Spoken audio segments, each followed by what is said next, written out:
Hello, everybody. Welcome to another session. I'm so used to doing the Tales from a Professional Nerd thing. Another session of the Arcane Promise, a recorded YouTube Spelljammer campaign adapted for 5e Dungeons and Dragons. We are running a little late tonight because we were talking about cool stuff before the camera started rolling. So we're going to just jump right into it. If you don't know who these fabulous people are, you're going to find out soon enough, and at the end, we're going to find out more about them.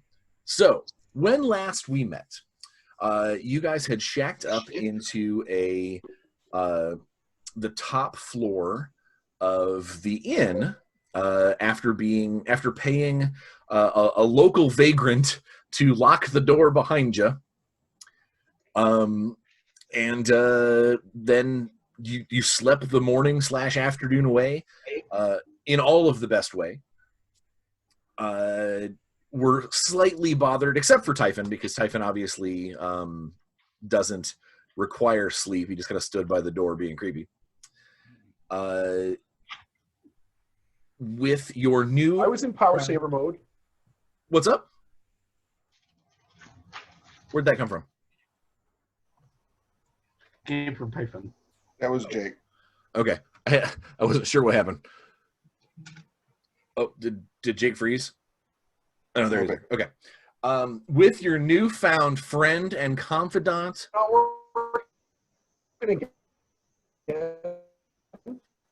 Oh, you're chopping up again, buddy. I didn't hear you.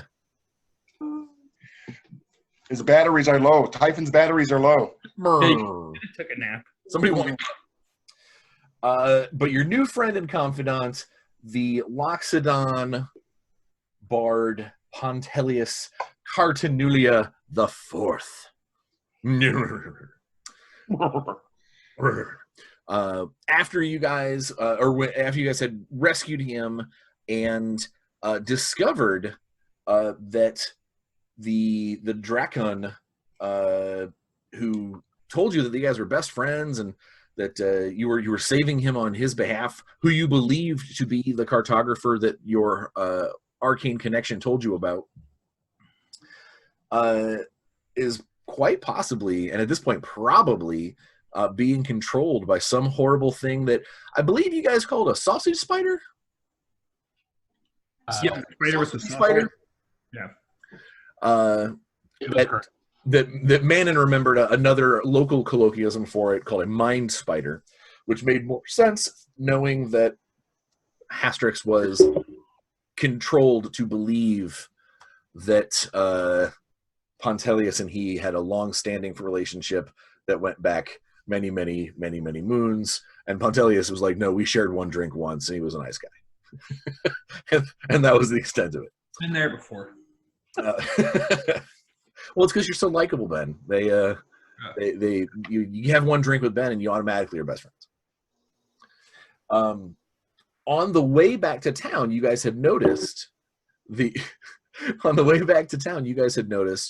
shadow a few miles off on the horizon. You could see a little bit of the silhouette of what you believe to be either a really big bug or possibly an insect-shaped spelljamming ship. Which I believe that was... like you had said that we're either going to go that way or we're going to go back to town, and you decided to go back to town first, and then you were like, all right, let's rest, and then at night, under the cover of darkness, you would head out to see what's going on with said ship, because again, currently, Pontelius has said that he technically works on another vessel.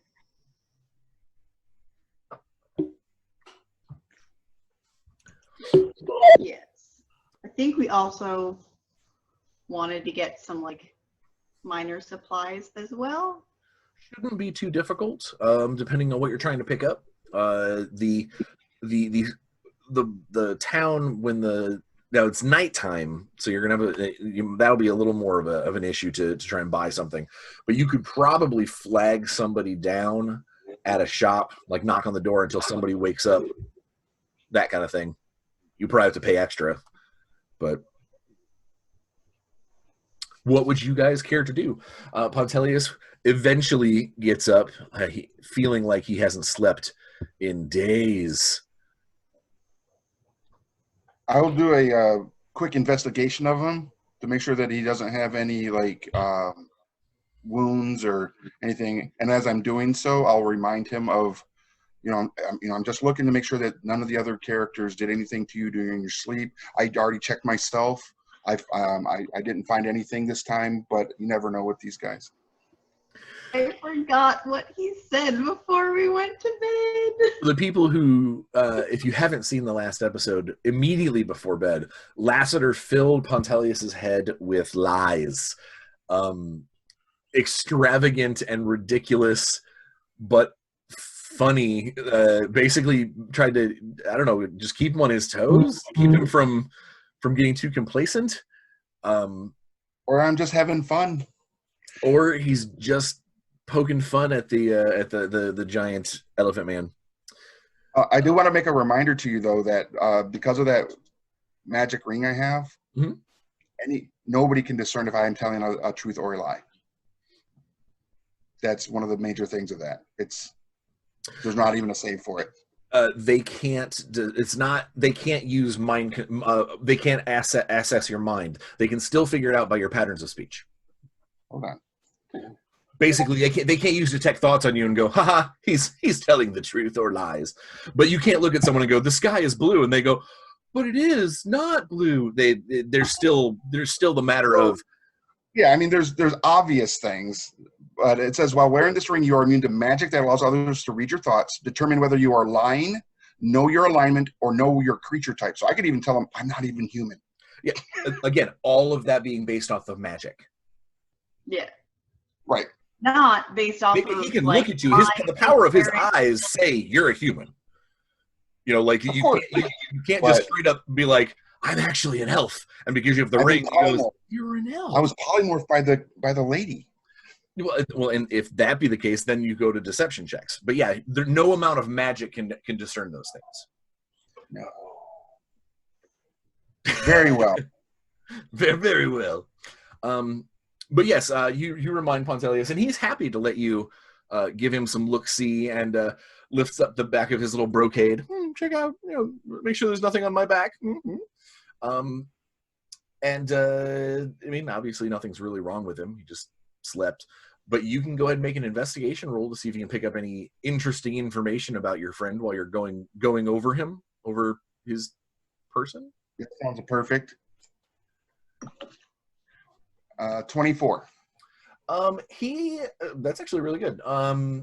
When he's showing you things, he is reluctant to show you parts of his legs and arms. But you do manage to kind of like get a glimpse. He's got a lot of scars that look like from possibly previous bondage. Okay. I don't bring it up. I just catalog it. Yeah, I see. And he tries to not like one of those. If he notices his sleeve is too high, he's not gonna like, oh no, like he's just nonchalantly, covers it up. Yeah, he does the whole James Bond thing. Oh well, definitely once he's getting dressed. Yes. All right. What was everybody else doing? Getting ready. Now you mentioned supplies. There are a few general store type things, but they're not going to be open at this time. Yeah. Well, I mean, we were in the storeroom of the inn, were we not? Oh yeah, there's piles of random stuff. Depending on what you're looking. When we're going shopping, she means that she's gonna steal stuff from the inn. Yeah, Yes. Depending on what you're looking for. To give you an idea, my assumption is we're going to go after the ship. We're going to inevitably steal said ship, which means we're not going to have the luxury of time to come back and gather supplies for a long-ish voyage. Okay. I would like to have food. Okay, that is not a problem. There's boxes full of salted meat, There's at least a couple of jars of pickled things. Pickles. Oh, pickle Baron's in the house. I love it. There are 2 large, like leather wrapped wooden canisters that you believe probably by the smell and like the feel on the outside, they probably contain lard. Which in and of itself you can eat if you were like desperate, but like obviously it's more of a cooking thing. And there's a lot of that kind of stuff. There's a lot of a couple of sacks of rice, a couple of sacks of flour. There's not a lot of prepped food up here, but it's the kind of thing that like if they were like, oh hey, we need to make relish, they'd go up and get a jar of pickles, and then they'd cut their own tartar sauce and relish downstairs. It shouldn't be an issue to fill your pockets or fill your backpacks and stuff with enough. I would say if everybody does their part, they can probably get their strength score, not the modifier, their actual strength score in ingredients to make days worth of rations. Does that make any sense? So if your strength is 10, you could carry enough stuff on your person to make 10 days worth of rations. So kind of like a hardtack is what we're going to be. Well, or just like oatmeal porridge. There's some jars of like fruit preserves. It's just that what's up here is basically stuff that is designed to last at least a couple of months. Ixidor will put those things that make eating rats better. Yeah, because you obviously have your source of protein, so you need your garnishes. So like you need some salt, maybe some radishes, be good. Yeah. A little bit of lard. Lard's good. You can grease up a rat that goes down easier. No, I mean as a kobold, lard's just good. Lard just put a little tuck a little pouch. Lard is a multi-purpose ingredient. It's a cooking. It's a cooking ingredient. It's grease. It's a trap ingredient. It's a nice form of fat. It's it's a leavening. It can burn if you need. It can burn. Not well, but it does. If we need to grease up the pseudo dragon, we can. He can slip and slide into tiny places for spying purposes. Hey Typhon, do you got any tiny places that a pseudo dragon can slip and slide into? Probably. Probably. In his chest thing. And then suddenly you're a battle mech. I mean, for a pseudo dragon, sure. I don't. That's what I'm saying. saying. But yeah, I will require baseline stealth rolls from everybody, because it is in the middle of the night and you're in the upper floor of a building. If you make too much noise, someone might come and investigate, what is effectively could be considered a burglary. 21. Silent 11. It's not hard to avoid, knocking things over. It's really I'm looking for somebody not to completely screw this up. Any 5s or less? Well, what was the Stealth. It's stealth. Oh, okay. Okay, 15. I am not good at stealth. Really? Actually, I take that back. My character is actually okay at stealth. Actually not bad. You're a monk. It's because his dexterity. I keep forgetting his dexterity's high. Not that high though.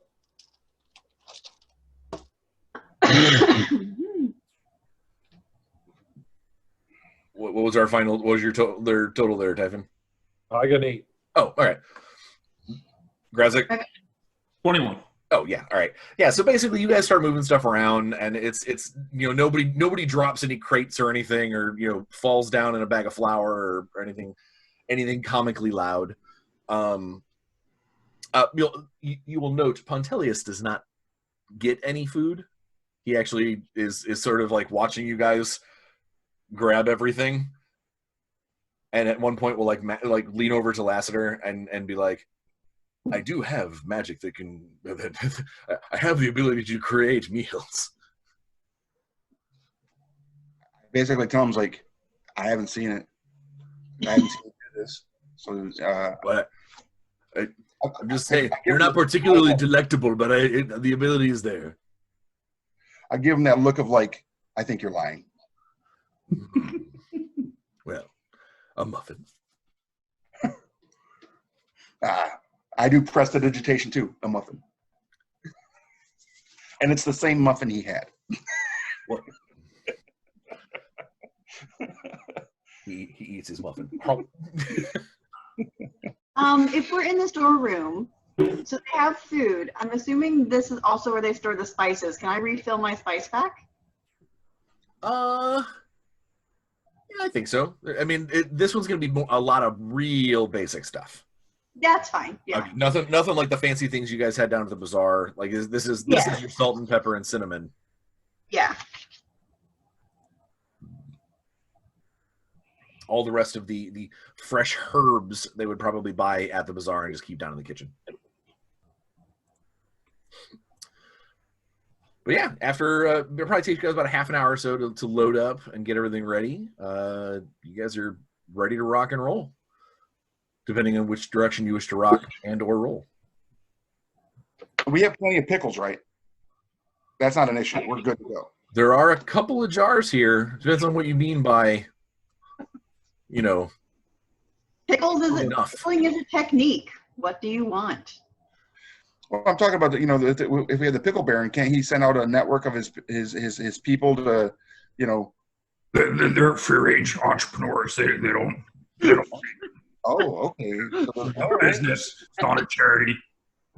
Free range entrepreneurs. I love it. Wow, okay, wow. Anyways, stealing is the best part of an adventure. So they do a lot of stuff.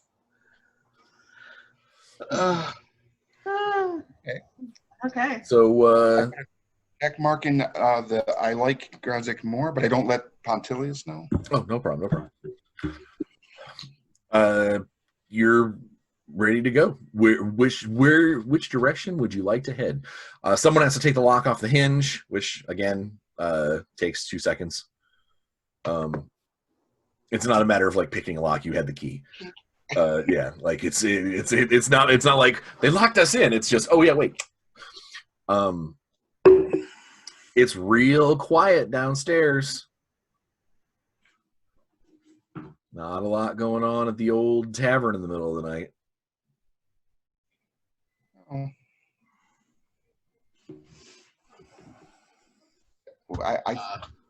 Who is carrying my bag? I believe And you. I have. All right. I trust that Grazik has this. I'm going to do a little sneak thiefy opportunity to kind of sneak down to where the stairs are and kind of see if there is anything going on down there, or if it's just vacant without any. Go ahead and give me a stealth roll, just for kind of like the sneaky factor.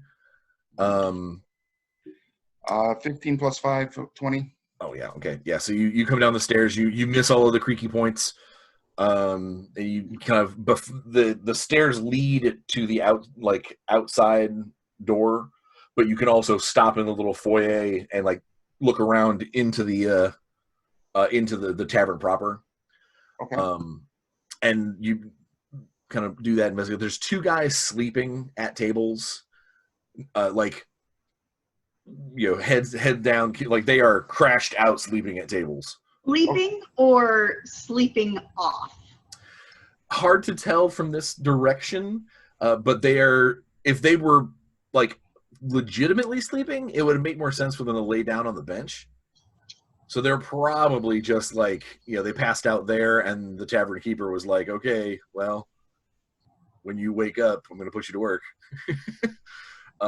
There is a smell of old stew in the air.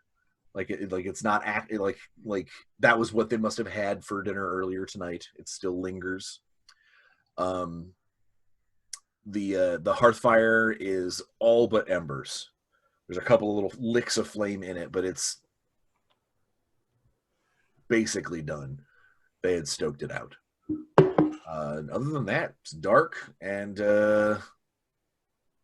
quiet, aside from the two guys occasionally making little slumbering, snore sounds. I will relay that information to my companions.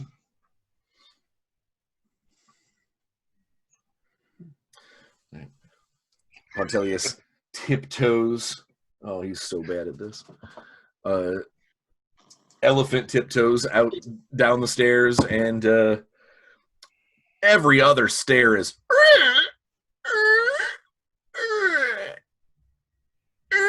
And it's anytime that you want to be quiet, every sound is amplified by 1,000. So he makes a squeaky stair sound, and then you hear him go.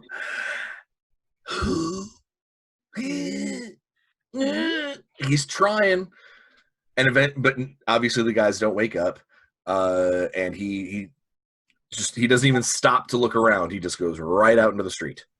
Yep. Sounds like a plan. Yep.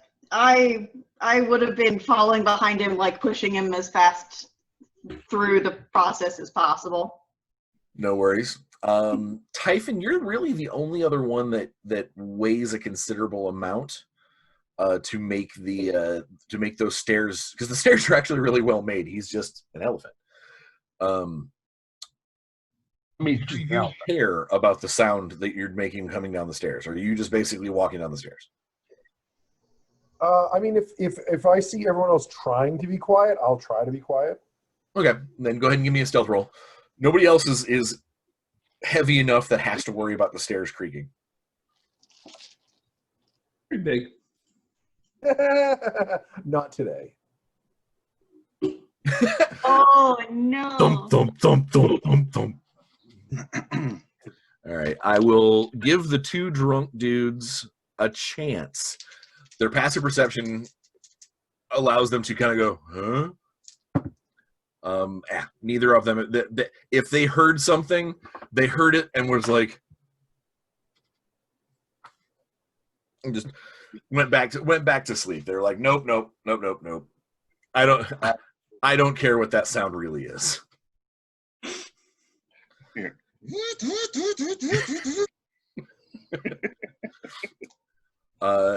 And then everybody else makes it out on the street. The collective, I've got your I remembered to write down your guys' passive perceptions this time, so I don't have to really ask you every time. Grezik and Typhon, when you get out in the street, you guys can easily tell that there is, on the horizon, there is a little bit of a dust up. Not like a full-on like sandstorm, or like where you guys would be like, oh god, we're gonna get whipped in the face with salt, because remember, everything is salty here. But it does mean that visibility is limited, and it's not even a matter of like dark vision or anything like that. It's because it's just actual particulate matter in the air. You would guess you guys are only going to be able to see about 30-40 feet once you get actually out of town and into where the air can get, or where that salt dust can get whipped around. Is that if they use a pickle brine to keep the dust down? Let's treat it traditionally. Smart. Stamp it down. What are you guys doing? We're brining the fields. Isn't that bad for it? Keeps the dust out. It's got electrolytes. Come right out of the ground. It's got what plants crave. It's got what plants crave. You want to put water like from the toilet? Like the toilet. Oh. All right. Who wants to make the survival check to get the bearings on which direction that ship was? Super seems like something I should not do. Not me. Not me. I mean, I can. Oh. My survival. I rolled a 19. It's this way. Let's go. There's not even a Carrying me, so I'm pause. good to go. He gets out there, he sees the salt, he goes, that way.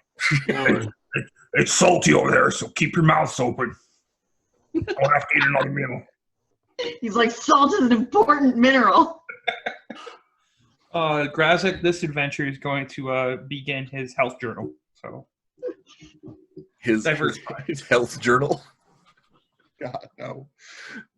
Save us all. His food pyramid consists of pickles, salt, and things that stopped moving in the recent combat. That's the bottom of the pyramid. That's the foundation. All right, yeah. So you guys get out into that kind of the salt. I don't want to call it like a salt spray because it's not wet. It's just kind of a storm, just the wind's whipping around and it's picking up a lot of that the dust and the salt and the silt. It's unpleasant. And for anybody who had any, I understand that all your hit points come back after a long rest, but you probably still have open cuts and things. I like to think in realism, although it's not hurting you, you probably still have a few. Like scrapes and yeah, and it stings. It stings the eyes. Your lips get chapped in like 5 minutes. You have to fight licking your lips because it just makes it worse. I was gonna say you could easily throw a cloth on. Pontelius puts a pouch over the end of his trunk.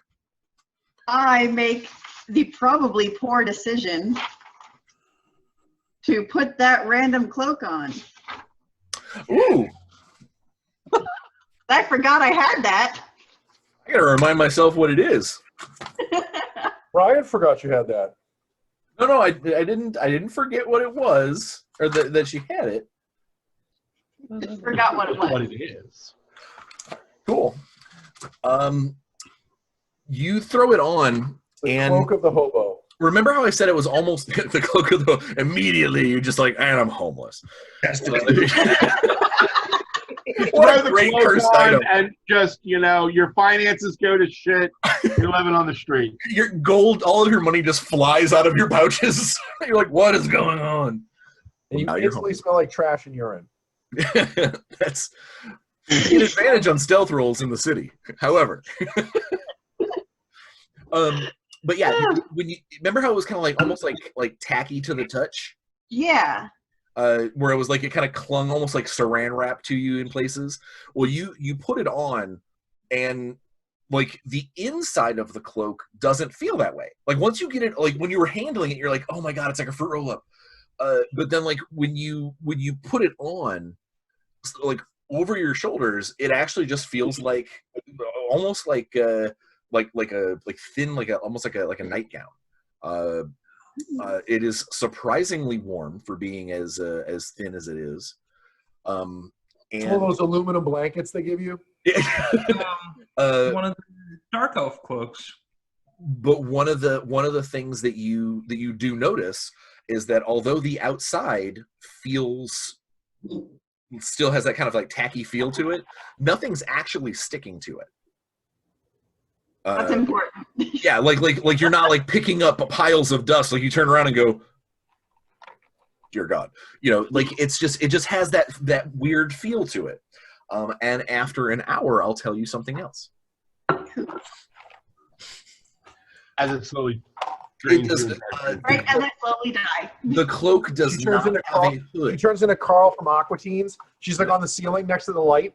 I just want to be next to this light, like real next to it. The cloak does not have a hood.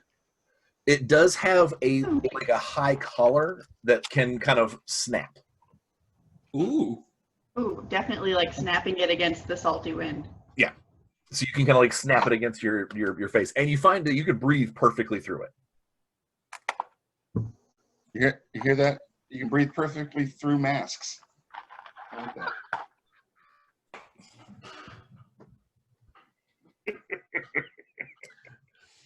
Wear a mask, people. All right. But a deep cut. Someone's gonna see this like 2 years from now and be like, "Remember when masks were a thing?" I was making masks today. Look at that. Mine's in the car because I don't go anywhere except in the car. Shut up, Ben. Just over there giggling. All right, so you guys get out into the world, and Typhon, you're going to be the only one that sees it initially. As you're walking across this extended, cracked salt plain, toward what you believe, toward the direction of where the ship silhouette was, or is, I should say. I noticed that Lasser is crawling with brownies. He's crawling with what? With brownies. The fey creatures? Or the confection? Forget it. Is a part of Willow. Oh, okay. We captured the baby! We stole the baby from the stupid Dakini. Yeah. Sorry, I just watched Willow like last week, so like that's the only reason. I haven't seen it in 30 years, but the brownies and Mad Bardigan are important. The best part. The best part of the movie. I'll win this war for you. All right. So let me help. the starscape, there is a particularly well lit section. It's not a moon, it's just basically kind of a nebula that is out there, so you can see the silhouette on the horizon. Because remember, this place is not really a planet anymore. It's a bunch of broken stuff that have been kind of druided together. But druided, yeah. You can see the outline of the ship that you guys are trying, so you know you're going in the right direction. Typhon, while you guys are walking, whether it's a reason, whether you have a reason to look up at the stars, or if you, yeah, you're a weird robot, but there's parts of that processing goo that is in your head that makes you what you are. There's still secrets untapped in there. And for whatever reason, you have this urge to start, like, it's almost like when you're staring at one of those patterns that turn into a sailboat. You're looking past the stars, and you want it, like, you kind of get lost in your own head, and you see at first you think that it's a shooting star, and kind of just make note of, oh, interesting, except it doesn't fly quite straight. It sort of turns at the like it is far enough away that you can't see what it is, but it is definitely some kind of ship that has turned, like, off of, kind of turned in the horizon, like maybe it's circling around where you're headed. So it's diverted towards where we're headed? Yeah. Okay. I will inform my compatriots. Wait, that ship works? Wave at him. Do a little astrolabe action. My sextant just doesn't seem to work here. But anybody can make a survivor roll to get a general idea as to whether or not Typhon, what he's seeing is actually what's happening. While you're doing that, give me 1 second. I have senior dog potential problems. My trust for Typhon and dog are Thanks, buddy. 100%. I rolled what I'm being told. What's up, Ben? I rolled an 8, so I don't think. Yeah, he's right. Right. It seems like the right idea. Lassiter, were you paying attention at all to the thing? I mean, I take a look at it. I rolled a 6. So yeah. So I rolled a 13 plus 1 for 14. Okay. Of everyone here, you're the only one that seems like to maybe not necessarily question the direction that he's talking about. Everyone else just kind of was like, yeah, okay, that seems right. It seems like if it was a ship that was close enough to be like turning on your actual visible horizon, that you'd be able to see the actual ship. It wouldn't just be kind of a vague shape. So it probably is a lot further away, or is somehow making it so you can't actually see the outline of itself, which is not something that is stealth ships isn't really something that happens in Spelljammer because it would be crazy dangerous. Okay. It would be the kind of thing that like people would run into each other all the time and it would be awful. Sounds amazing. Yeah. That's like more collisions. Hmm. All right. Any change in how we are heading out, or just kind of, just keeping the same pace? While we're walking, I do want to talk to Pentelius, because if he's a cartographer, right, wouldn't he have a, just curiosity. So did you see that? I wasn't really paying attention, but did you see that thing out in the horizon? Because I don't know anything about what we're doing outside of that direction. The Earthing has pointed something out with its perceptors. Oh yes. It's quite interesting. It's the salt in the atmosphere. It's keeping it so we can't see exactly what's going on. But I do believe we're going to have company. If I were to guess, I would say it would probably be my employer. That seems real. Oh, good. I didn't want to go looking for him, so I'm glad he's coming here instead. It makes things easy. You frighten me, hairy thing. I relay that information to the rest of the party. Our big friend here says that is probably his employer coming to pay us a visit. Pay us a visit, or pay this other ship a visit? Oh, he's coming to bring us a ship. It's very kind of him. We'll give him a reward. Funny. Well, there would likely be a reward for returning me to the captain. I can't speak of what it may be, but I am quite skilled. I don't think there will be a reward for us, considering we're still carrying around the band of the first mate that we eliminated. So yes. I will also. Maybe it will be a wash. I will shake the bag of crut chunks I have. I'm like, I brought snacks. Also, unfortunately, we need you, not a reward.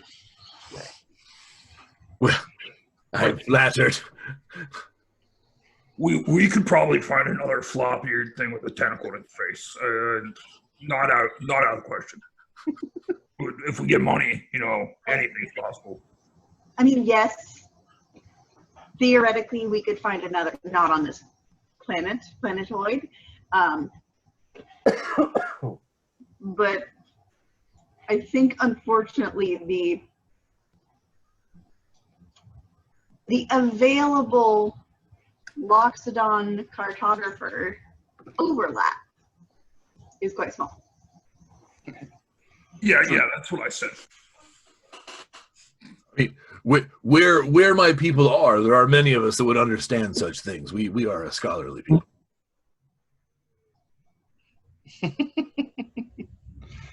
But as that I seem to be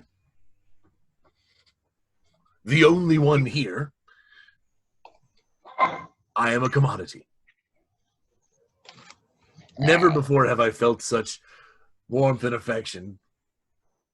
That's the heat. He looks at Lassiter. Why are you staring at me? He just gave you like the biggest drama wink. I open up and I show him I have cartographer's tools in my jacket. Yes. I would love to be able to the teaching. If we get to a ship, I could teach you how to read them. Yeah, that'd be great. We seem to have two right in front of us.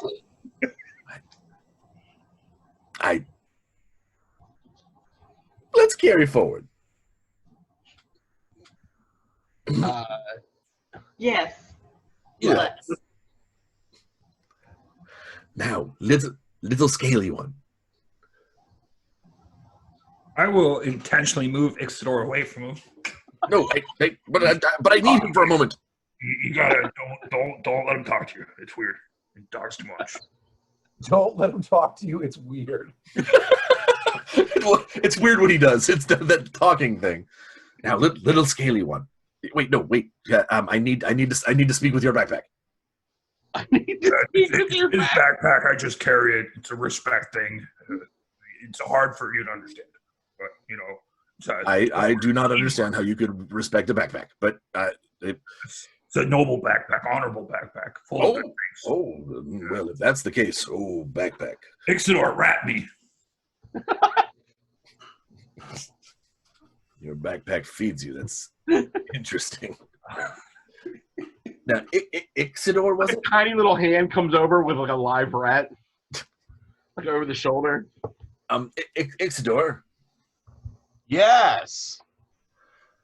Now, I haven't had much experience with your kind. Smart people. Diminutive dragon folk. Dragon. Yes. Yeah, technically a demon. But I consider myself an expert on the dragons of the wheel. Of the wheel. Does that mean anything to me? The wheel they've mentioned before is one of the spheres that is very recently active, right? Yeah, basically people have only recently discovered it. Yeah, added, right? Yeah, there were these wizards that lived on this coast, and they found it. Yep. The wheel is a newly discovered place. A newly discovered sphere, and it is extremely difficult to go back and forth from. There are not very many well mapped out paths. But I'm not one to know of your kind in within the wheel. I mean, my kind is everywhere. Just most people ignore them. Well, this could be this could be useful when dealing with my employer. Because he's into dragons. Because the only reason I work for him is my knowledge of dragons. Is he from the wheel? No. Is Pontelius from the wheel? Yes, very much so. Okay, I thought so. I just want to make sure. Yes, I hail from the city of guilds. It's a beautiful place. Yes. But with him not knowing, or rather with my not knowing much about your people, that could be a useful bit of information when dealing with Captain Sorrel. Well, depending on where Sorrel's from, he may think differently. I was like, is it a useful bit of information, or is it a glaring hole in your knowledge? I have not met any Ixidors within the week. That sounds like a pretty dry place. You better talk to more backpacks. I'm sure there's plenty of them around. Talk to more backpacks. Basic. You gotta explore all your options. I take what he's saying. Ixidor's assumption, though, is if he's from regular space, he will have encountered kobolds before. Yeah. I merely wanted to point out what could have been what could be potentially a point of interest. Right. Oh yes. No. I mean, obviously, anyone that cares about dragons, I'm interested in why they care about dragons. Yes. Which is an interesting question for your former employer. He's still my employer until I know otherwise. Or until we sell them for 6 barrels of pork. I was about to say, I look over at Grazak and I'm just saying, We probably get a lot of money for them. Yes. I've done this kidnapping thing before. It's pretty easy. He looks at Lassiter. So in your language, I go, I tell you that Ixidor is not his true name because remember he is a demon trapped in that frame. Just as a reminder. Back in locks it on. Thank you. I will keep them both in mind. They're a fearsome pair. The salt storm dies down. Your visibility increases. You're now almost at least 2 miles out of town. Like you can still see the on the far end. You can see like the edge of town, but it's far enough now that if someone were to like ride out on horseback, you would have a hard time seeing what they were. And now that you are within a mile's distance of the ship, you can easily tell that it is a shiny. It's like actually been like any metal parts on it that have been polished to a near mirror like shine. It looks like a salt scouring. Yeah. Is this the bug ship or the other ship? The other ship has yet to reappear. It turned wide, and you have not seen it again since. This is the one that I identified as a mosquito, possibly. Mm-hmm. Okay. Now that you can see it much clearly, it is. There's no question. It is definitely a mosquito. It is definitely a mosquito. Okay. One of its long wing segments is basically fractured at the halfway point. Kind of like a sailing ship with a broken mast. So it's like the wing is broken, like sitting on the ground, but still kind of attached to itself. So not usable. That's repairable. The hard part about you haven't actually had a chance to feel what it's like to be in one of those to be in the spelljamming helm. They don't actually use their wings to fly. They just sort of kind of use magic to move around. But the vessel, if it's broken, the person in the helm would feel that. They would have that. Whether or not I need the wing to move is irrelevant. I'm feeling the broken part of the wing. Does that make sense? Yes. It's kind of like if you were. What's up? You're wounded. Yeah, it's like when you sit in the chair, suddenly you become part of the ship, becomes part of you. You become part of the ship, and although the wings don't actually flap or are required to move, you can still tell that it's broken because you can feel that like numb section isn't up to par. Yeah, but still usable. In theory, it should still be able to move. Okay. How close are we to it? You're less than a mile away. Oh, we're still on. Oh, jeez. Okay. Yeah, you still have probably a good half hour at a walking pace to get there. Very well. Is Typhon the one that identified this from a far distance? Does he have do you have the ability for far sight or something? I think I just crushed my my knowledge check. Okay. I was just curious if you could see if there's anything scurrying about the ship or what. Actually, hang on one second. Okay. So let me find out if I can. Wow.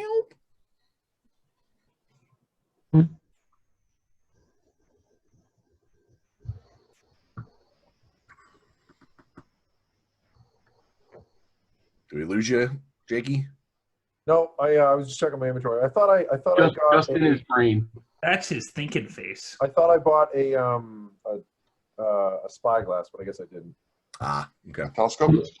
No, that's all right. I mean, again, I'll make a a knowledge or like a perception roll if you want me to check if I can see. Yeah, go for it. You can see, because you've looked at this thing a couple of different times now, and you've got arguably the best eyes in the group. 14. There are definitely shapes moving around. How many shapes? That's going to be hard to tell because they're kind of going in and out of the same silhouette. Okay. So you would say at least 2. All right. And they're humanoid in nature. Like you see arms and legs. I know mosquitoes a lot of time are used as like either like shuttles or they can be used like from Star Trek, think like shuttlecraft, or if you want to think like think like big boats. They're essentially like long boats that you would like launch. So yeah, you could in theory use them for long distance trips if you packed it up with supplies and stuff. Like there's nothing that's stopping you from doing it, but the survivability of something like that if raiders found it would be bad. So they're more like a puddle jumper. Yeah, you would expect this to be probably attached at some point to a much larger vessel. Okay. Or only used to basically go back and forth between landable locations. Because it's not very big. Did I show you guys? I thought I did. I don't think we saw an image of this particular vessel. I don't think so. I got it. If you want to see it. I don't know if you can you share your screen? Just you? I was just gonna take my camera and do this. Oh. I mean, he's just like, I'll show you. yes, we can share our screens. That's crazy. Look at that. Uh-oh. Oh, too many Chris's. Don't do that. There you go. All right. Yeah, so like basically one of those big long that top wing, one of those is broken off in the middle. And then if you can see right here, it's like it's open topped. Okay, yeah. It's not very big. Yeah, it is dramatically smaller than even the small jammer that you guys came here on. Okay, yeah. So preferably steal a bigger ship. But they're Although fat. whoever's doing their math is a little off because their stats say that thing weighs 3 tons. I'm like, what? Like, what is it made out of? Depleted uranium? What The stats say it weighs 3 tons. That's only 6,000 pounds. I'm only 1/8 of that. Yeah, that's tiny. 3 tons is like an itty bitty like ship. a big heavy car weighs like maybe a ton, maybe. Yeah, Like most cars weigh less than 1,200 pounds. Like that's less than most wooden sailing ships are bigger than that. Yeah, it's not. Kelly Blue Book and find the exact weight of a 19. Again, the point I'm making is like Of the imaginary Spelljammer boat. so we don't What necessarily is it want to. Toyota Yaris Yeah. hatchback with wings. Yeah, exactly. we don't necessarily want to like take this thing on long trips. It won't be super comfortable. Speak for yourself. They're super fast and really maneuverable, though. That is true, and they're True. considered to be in the spelljamming community one of the easier ships to learn how to fly because there's not a lot of moving parts. It has like one. I think it has like one attack point, like one hard point for the purposes of like attacking with a weapon. Swing a club out of. What'd you say? Swing a club out of. Yeah, sure. You're gonna stand on the end of the proboscis. Get me close so I can hit it with my club. Yeah, there you go. It's very Do funny. you doubt that that's what Grozik would do? That would be fantastic. You guys just lash him. You just lash him to the proboscis. Captain, I know you told me to not worry about the mosquito, but there's I don't know, like a troll or something on the nose, and he's got like a club. It's really weird. Builds up. Fantastic. Just a pick and just put holes in holes. Be like. All right. So as you guys draw closer, there is the ominous sound of a horn being blown. kind of far away. Not from the direction of the ship. It's actually coming off to one side. We're being attacked by a J.J. Abrams and or a Christopher Nolan trailer. Is there some lens flares that we're not aware of either? You oh no, lens flares. No, but like so you can hear basically it was like a trumpet, almost like a conch style. Very lizard manish.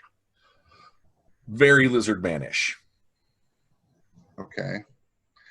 Are we relatively close to the vessel now, or are we like? Can we You can easily tell that when the horn sounded, the humanoids moving around the mosquito stopped to look around, so they could definitely hear it too. All right, so it looks like we're gonna have a convergence of 3 armies, 3 forces. We just need 2. We already know they're both there. We just need 2 more. Let them kill each other. Technically 4. We just need 1 more. Us.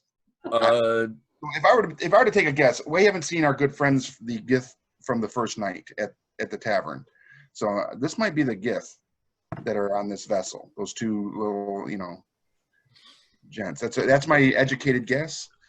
And then we've got Pontelius's group coming in, and then the lizard cultists are the other group. So, yikes. Well, Pontelius's guys. Lizard cultists. They were lizard men pirates. Yes. That's right. The lizard cultists stole Pontelius. Right, but aren't they all cultists? I mean, if we really break it down. When it comes down to it, I mean, they're all bad people.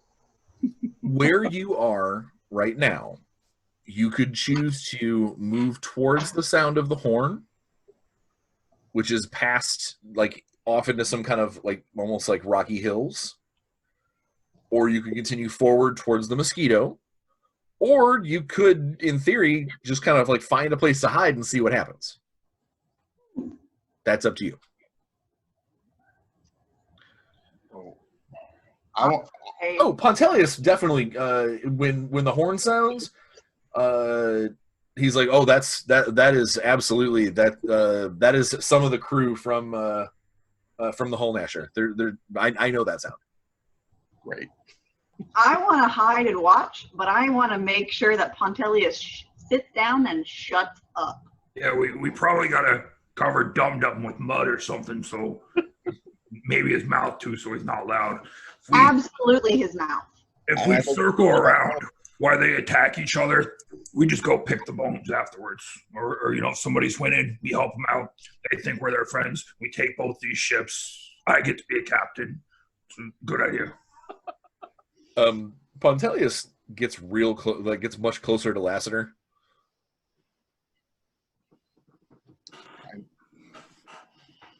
We just got to make our escape. I think this small ship is our only way out. I look at Lassiter and say, "It's your job to keep him quiet." What? You see? I mockingly act like she's like in my head. Yes. Okay. Yes. Stop.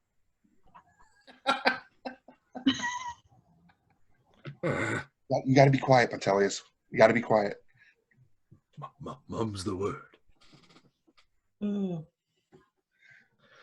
right. So what? Look, we had 1 vote for hunker down and hide. Option 3. What do we got? So we could go where the horn is, wait for them to attack, steal whatever ship they came out of, and strand them here. Good old.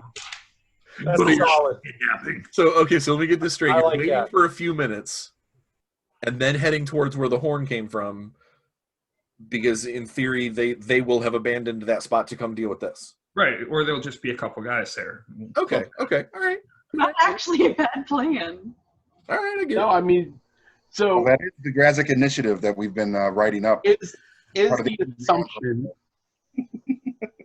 that they're going that they're in that they're gonna put their ship down and then come attack the ship? Is that what we think? Well, they blew a horn, so unless they're having a party. So I mean, Because I'm with you. If they're going to land their ship and then come out of it to attack the small ship, we should then sneak onto their ship and steal the ship. That's why I want to see what's happening. Like I want to get a little bit closer, but like in a sneaky kind of way, so I can see what's happening. Yes. Because I want to see who is with the mosquito, and then I want to see what the other crew is doing. Like, were they meeting up with them? Do they have a problem with them? Did they have a business arrangement that went wrong? Or are they just raiders who are attacking for no apparent reason? Like, I don't have a plan to jump into a fight with no reason. I want information.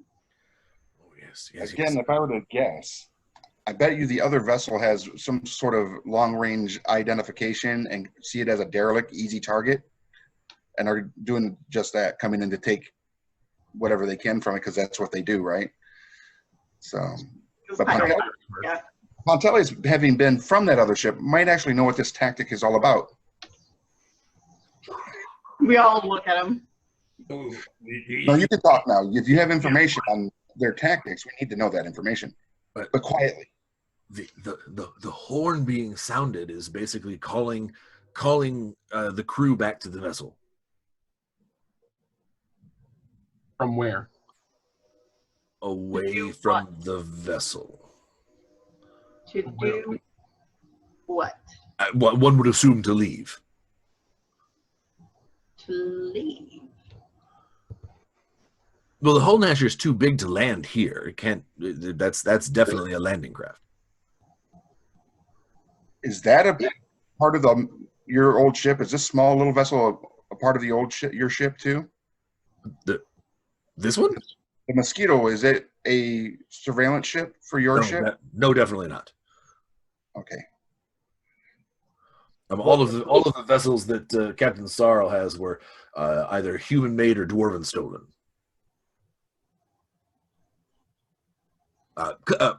Excuse me, the hairy one.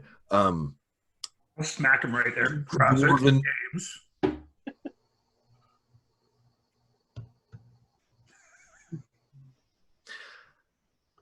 I don't think this is going to work out if he keeps touching me. Adam? If you are ready to be eaten, be careful. He said he didn't like it, so I did it again. That's the humor. See, you guys all can learn. We're riffing. No, the Mosquito does not belong to Captain Sorrel. Yet. Do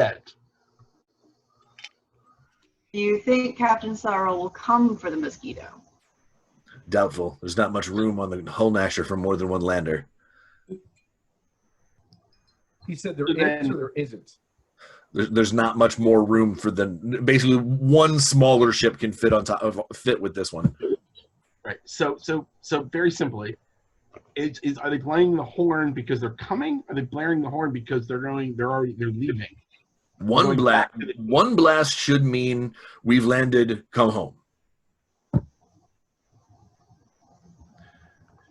For all I know, they saw us on approach, and they could tell that I was returning, and that blast is meant for me. I still think we do it. Let's return Pontelius. I mean, if they're not going to come and attack the Mosquito, that's our best bet to get onto a large functioning ship. I mean,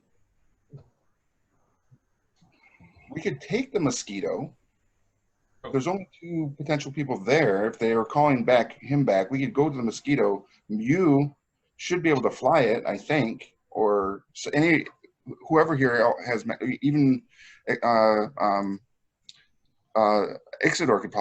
could probably fly it. And do either of you have the ability to mend things magically? No. I do. You have overestimated. I do. He's like, I mean, I have that possible ability. the mosquito clearly isn't going anywhere anytime soon. True. hey, Typhon, with those sparkly eyeballs of yours. Yep. You can see a group of four, you would say, smaller humanoids, probably the same size as like a human size, like they're not massive or anything like that, heading from the direction of the hills toward the mosquito. I will point that out to the rest of the party. Towards the mosquito. All right, so then On I should foot. get back to They're just walking. I asked Pontelius, what is the landing craft that is on board the Hull Nasher? What I came down was just a simple dwarven longboat. Okay. That's what they brought us. That's what we came to the university for in the first place.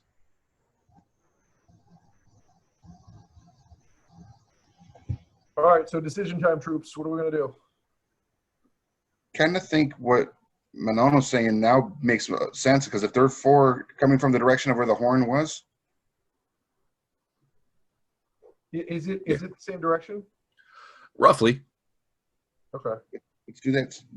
Let's do that. Like what they were saying, go there, see if we can take their ship, and then leave them stranded here. And if it's just their landing ship, cool.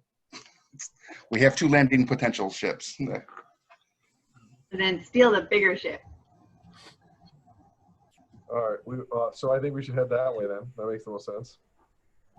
Sounds good. All right. I mean, Everybody give me stealth rolls, even though it's not likely that they could see you very easily in the terrain. It is possible that you could, run out in the open for too long, that sort of thing. 12. 13. I am on a 20. Okay. Nice. That's 23. Oh, wow. 17. Yeah, all right, yeah. And we'll see, he had, what's his plus, so he has 16 because he has no modifier.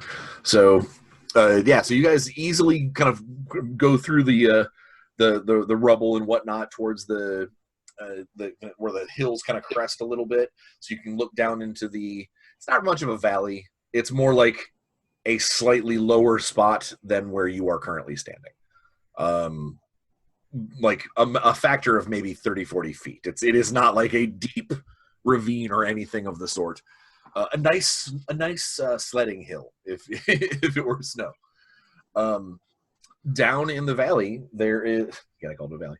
Down in the gully, there is it's as almost wide as it is long, wooden ship that rests on big, almost like wooden bear legs.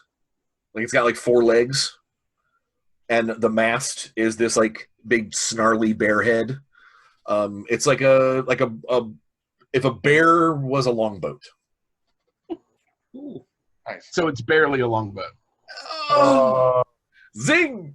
And this is a dwarven make? What's up? Sorry, Manon. Oh, I was nothing. I think she was feeding into the pun. Yeah. Is it of dwarven make? Yeah, that's most of the dwarven ships are wooden stone, and you can tell this one, it has looks like what's like a coal-fed furnace in the middle of it instead of masts. Mm-hmm. It's got a big boiler. So it's a gully dwarven longboat. Better not be gully dwarves. Those things are stupid. So you could say there's a bugbear boat between the two of them. Yeah, the scene is the bugbear boat scene. Oh man, a bugbear boat. That's the name of this episode. A bugbear boat. Where your vantage point, you can see 3 lizard folk kind of milling about. It looks like maybe one of them might be stoking the fire, with a poker or whatnot. There would be one sitting in a kind of a almost like you would assume that it's got to be the helm. It is inside of almost like a fenced-in forecastle. It doesn't have a roof on it, so you can see into it, but it's got like little palisade walls around it, like a gate to get to where the chair is. What you are concerned about, because this is not something that it wasn't this way on the small jammer, that's for sure. There are a bunch of hoses and like pipes and looks like braided wires from the back of the chair to the furnace. Oh. Which definitely, now mind you, the small jammer was a living chair and you were walking around on a squishy living ship. So maybe that's what's making this different, but you find it strange that this thing is seemingly connected to the furnace. I remember being told about ships that effectively drain people of life as a power source. It's true. The lizard man sitting in that chair is a little smaller than the other lizard men. Smaller of stature. Could be that maybe they're using him as a battery or something. Because he definitely doesn't look like one of the big thug crewmen. I mean, if there's anything that could be discerned from this, our companion here, Pontelius, has been on this many times. Why is this different than other spell jamming vessels? Well, that's of dwarven make. It requires the exhaustion of Dwimmer's magical items to go. What? Are you saying that we got to feed the furnace? Well, otherwise it won't go. Of magical items. Most of the time, it's small things: thunderstones, potions, the occasional ring.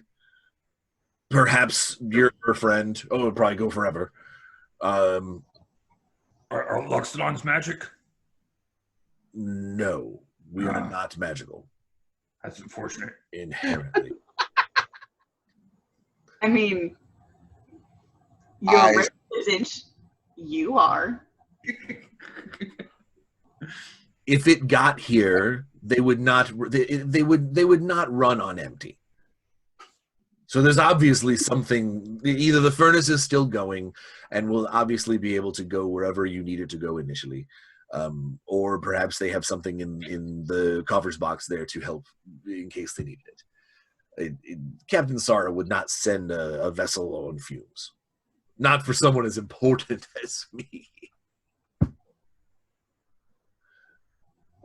I look at Grazik. New plan. Blow up this ship, steal the other ship. That sounds great.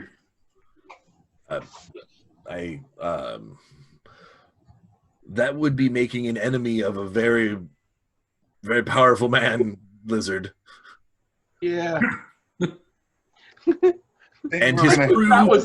I think that's been the plan. Cannons. But he can't land here. You said it yourself. No, but we would have to go into space at some point. Yeah. That has also always been the plan. We're going to go into space. We're going to go visit him. We just need this ship to not go afterwards. Why don't we just ask? Or what's the fun in asking? Would I be here so I could ask people stuff? That's ridiculous. That's why people call you Dum Dum. Yeah. I'm sorry. We all take because that's what heroes do. You take things. So asking, in my experience, doesn't super work. And plus, we can always just tell them that there was an issue when we got here, that there was some sort of tragedy, that the ship just didn't have the legs to get back. No, there was a what's the word I'm looking for? Like the power feedback loop. Typhon, was it? Creature? He's trying. Look, it's funny. So Typhon, I'll rotate so I'm looking at him. You are obviously a being of logic. Can you talk to your friends? So, all right. So just so I'm understanding what they're talking about. So, where the lizard men are coming from, there's another ship that we can see, or assuming there's another ship. No, you can see it. You're looking at it. And the other one is what? It's the Dwarven longboat. Yes. Okay. So, has the Loxodon told us how many people were in the crew of the Hull Masher? If I remember correctly, Hammerhead can only carry like 20 people. He would have said he would have said close to 30. Okay, so at this point, we've already killed Grazik, who's the first mate, and we've killed 2 lizardmen and had Throw a Freudian slip, you jerk. right. You just said that we killed Grazik. He's right there, man. Sorry. Grazik killed foreshadowing. It's cool. Grazik killed Krut. So we killed he's the first mate or the bosun. He was the bosun, yeah. Okay, so he killed him, and we've killed 2 other lizardmen, and then 2 others we let go. Yes. Okay, so that's 3 down, and the bosun is probably the toughest guy on the boat. So then save the captain himself. There, that's the map. See, we came from there. Here's the spare ship. Oh, that's super helpful. So we know that there, and then there's probably there's at least a half a dozen guys here, because there was 2 with the mosquito, and then there's another 4 coming from the longboat. Yes. Okay, so if we were to take out these guys, basically the ship is going to be down to about 2/3 its normal complement. Yes. So I think I've seen enough movies where sabotaging this and then hoping this guy doesn't swear revenge and come after us seems like a bad idea. So why don't we just go to the ship and just take the ship? That's the plan. Okay. I just don't want this ship to follow us. You're talking about we're going to take this ship. We were going to take this ship, but this ship will kill us if we fly it. No, it won't. We just need to throw magic items in the fire. Yeah, and it's loaded right now. Use it as a landing vessel once we get up there. And again, you're talking about the longboat, not the mosquito. Correct. Longboat, yes. Okay. The longboat requires us to feed it magical items. So the other option is, I'm assuming that these other guys are not taking the mosquito, right? They're just like, they were looking at it or looting it, or Who knows? Unknown. so again, we could wait for them to leave. This is the other option. We could wait for them to leave and then just take the mosquito. We would have to repair that first. Right. We repair it, and None then of us are ship repairs. nobody has mending or. What would that There you go. ship builder? There it is. So A little bit of elbow grease and some mending to put it together. So again, I think option 1 is we just wait for these guys to bail, and then we fix the mosquito and we just get out of here. Option 2 is we try to rock and roll with them here, and then go back to their ship, and then we have to hopefully wipe out the other 20 guys that are on board. Yeah, that sounds awesome. Okay, I'm fine with whatever. That's a very Grazik thing to say there, Grazik. I'm just playing around. All right, so simply put, and then we should make a vote and we should just execute. Yep. Is it possible for us to get into space and do a long journey with the mosquito if we prepare for it? Yeah. Yeah, you guys have got tons of food, and it's not like, and because Spelljammer doesn't take physics into consideration, you don't run out of air. So our options are: we're going to attempt to leave here in the mosquito, or we're going to try to take the larger ship. And if we're going to take the larger ship, we should just take this bare long ship and go a murdering. What was that? Go a murdering. Go a murdering. It's like a wassailing, but with knives. Here we go, a murdering with knives so bright and sharp. So what do you guys want to do?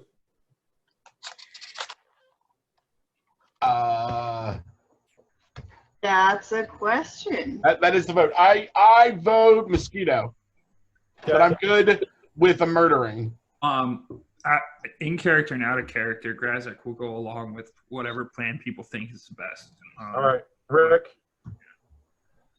I agree that I don't like the idea of this vessel, potentially this particular vessel that's here right now that only has 3 people on it, being able to follow us or thwart us in any way. We could take this vessel because the other ones are over there, and as they see this one burning, they'll run by. We'll swing around them again, go back to the mosquito. You'll hold the wing in its proper position. I'll cast mending on the broken area. We'll get on this vessel, and Manon will rescue us by being able to put on the helmet or let the chairs like tentacles get inside her. I don't know how these things work. Does Lassiter know how? Is he qualified to be a helmsman? Yes. Does Lassiter have enough magic? Or, I mean, we just keep the pilot alive under the threat of killing him. I don't think there's a pilot from the Mosquito. I think this is a crashed. I think this is a shipwreck. Okay. All right. Well, let's get after it then. Yes. Lassiter could probably fly, probably not as well as Manon, being that Manon seems to be a fully magical being, whereas I am just. Carl, what do you think? What do you think? Mosquito, or do you want to go after the other ship?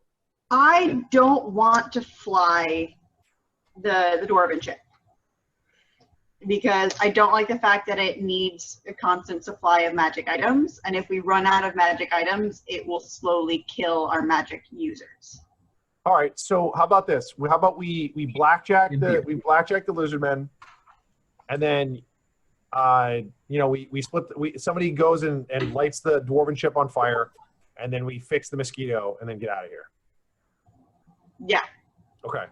So the question is, do we want to then use the mosquito to just kidnap Pontelius and go upon our quest? I assume that Pontelius is now on board. I didn't think he wanted to go back to the. He thinks we're returning him to his. He just doesn't want to anger Captain Sarl.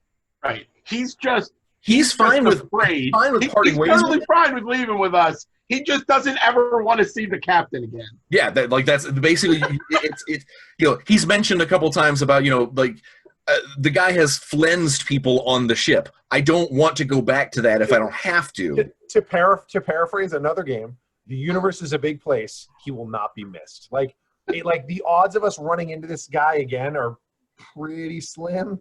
It's not like this is the Caribbean and we're one of 40 boats here. We're sailing across multiple planes, so I'll take those odds. And part of the reason why I'm who I am is because I can read the map to get us to the wheel. Yeah, which is where we need to go. So yeah, let's go. Initiative. We can always upgrade our ship at a different place. We don't have to take Captain Sorrel's ship. All right, so we are going to subdue, kill, destroy the lizard pirates on this boat. Correct. So doing that first. Combat engage. Okay. You guys will have absolutely a full surprise round because they are currently, battening down hatches and basically getting the ship ready to leave again. But we'll go ahead and have you roll initiatives. I'm going to roll initiative, and then you get a drink. Okay. My initiative. I got a 7. My initiative is 9. I got a 22. I got an 11. All right, so Menon's 22. Grazak, what you got? I'm on a 20. A 20, dang. Ixidor? 11? No. What did he say? I think he said 11, and then he was going to get a drink. All right, Typhon. I got a 7. 7. Lassiter. 11. You said 11. Yes. Wonder if I think he was a 14.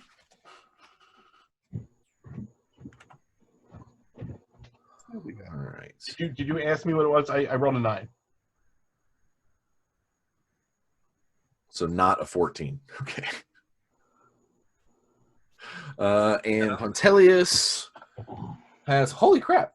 Why does he have such a high initiative bonus? Oh. Okay. All right. Well, then I get to do that to those guys. Nope. Stop. Computer. Okay. All right. At the top of the order is Manon. As you guys go down into the gully, obviously, when we get to Ixidor, we'll pause. You get to see things much more clearly.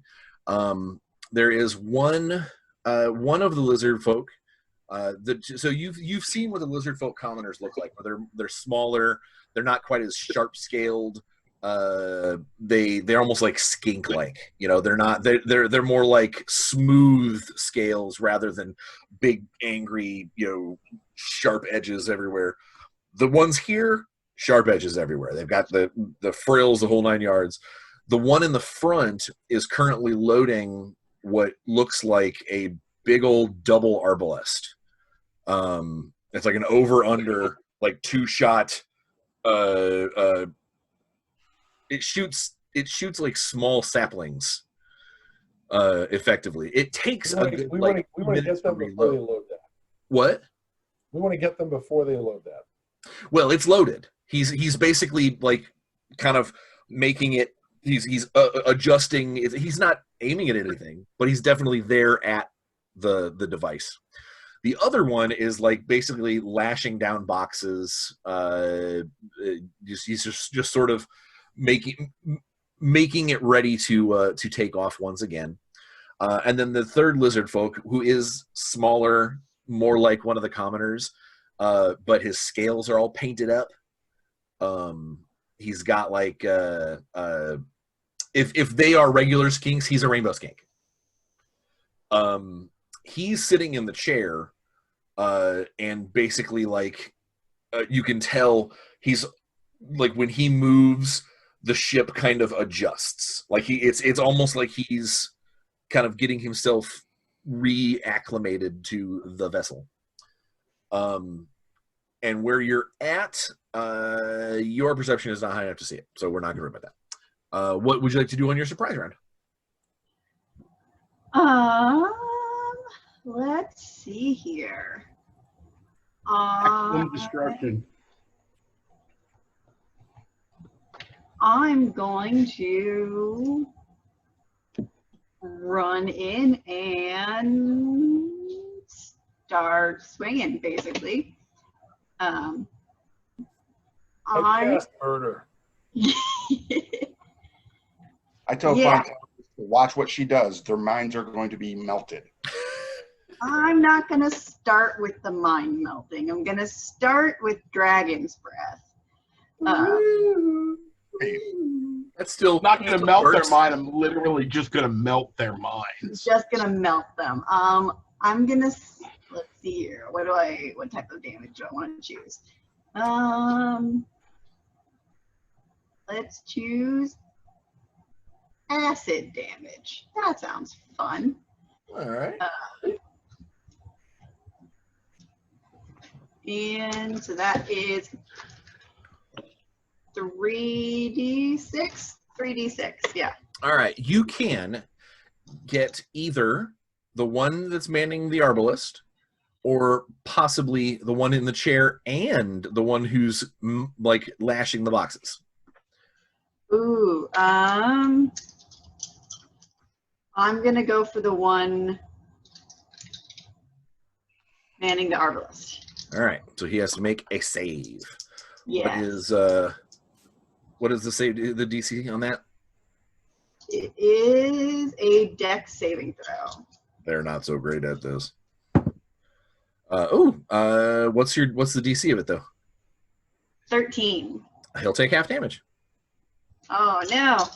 He rolled okay. 12. All right. That's 6.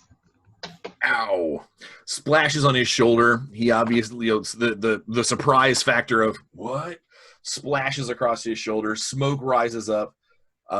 He lets out a hiss, an angry, bringing us to Grazek on a 20. Yeah, that was a bonus action spell slot. Oh, okay. Which means I can use a cantrip. Correct.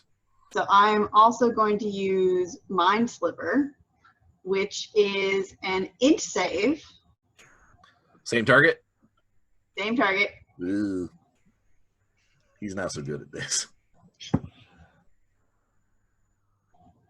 12? Nope. Nope. What's Still that? 15. 1d6 psychic damage, and then the first time it makes a saving throw before the end of my next turn, he needs to roll a d4 and subtract the number from the save. Very cool. Go ahead and roll the damage. Damage isn't great. It's only a 3. It's all right. He's recoils back from what you're doing. Now Grazek on a 20. Yeah. I would like to try and sneak up behind the one on the arbalist and sneak attack him. Give me an athletics roll, because again, you're kind of have to climb up onto the boat. Okay. 18. Easy on that. Go ahead and give me a stealth roll. His perception is effectively a 13. Before you do that, did you put me down? I would assume yes. I only rolled a 12 for that. Okay, so he will have heard you coming. So you definitely get to come up and give him a clobbering, but he's gonna basically turn to look. Look over his shoulder and go, "What? Bugbear." So roll here. I miss. I rolled a 7. That is not enough to hit them. I will use my bonus action to try and attack again. And I hit a 17. You're. My How fighter are you? action surge. Okay, action surge. I was gonna. That's not a bonus action. That's actually just a thing you say. I'm taking another action. Okay. So I'm using. You confused me for a second because you're not the monk. Yes. You said a 17 to hit. Yes, sir. Without their shield, they are only a 13. Okay. And I hit him for 11 points of damage. Rolled max. Ow. Smashes him in the back. He's definitely drops the red hot poker that was poking the furnace. Where you're standing, you can see sitting next to the furnace. There is a little like a metal box, like a lead box, and there's a bunch of bottles in it, like little ceramic bottles. And 2 skulls. All right, that is Grazek. Typhon on a 17. So I'm assuming like closing to melee range is not going to be a problem. It's not a problem. It's a simple athletics roll to jump up into the boat. Okay, I'll do that first. That is a 22. It's only a 10 because it's just basically a low railing. Nailed it. All right, so to hit, I got a. Okay, so there are 3 targets available. There's the one manning the arbalist. There's the one that Grazek just. I'm going after him. Okay. So I got a 22. That'll hit. A 26. And a 22. So you were spending a key point for flurry of blows? Yep. Okay. So that's 3 hits. All 3 connect. All right. So he takes 6, 10, 14, 24. Okay. Do you wish you have brought him to 0? Would you you want these to be killing blows or unconscious? I'll just knock him out. Okay. Slump.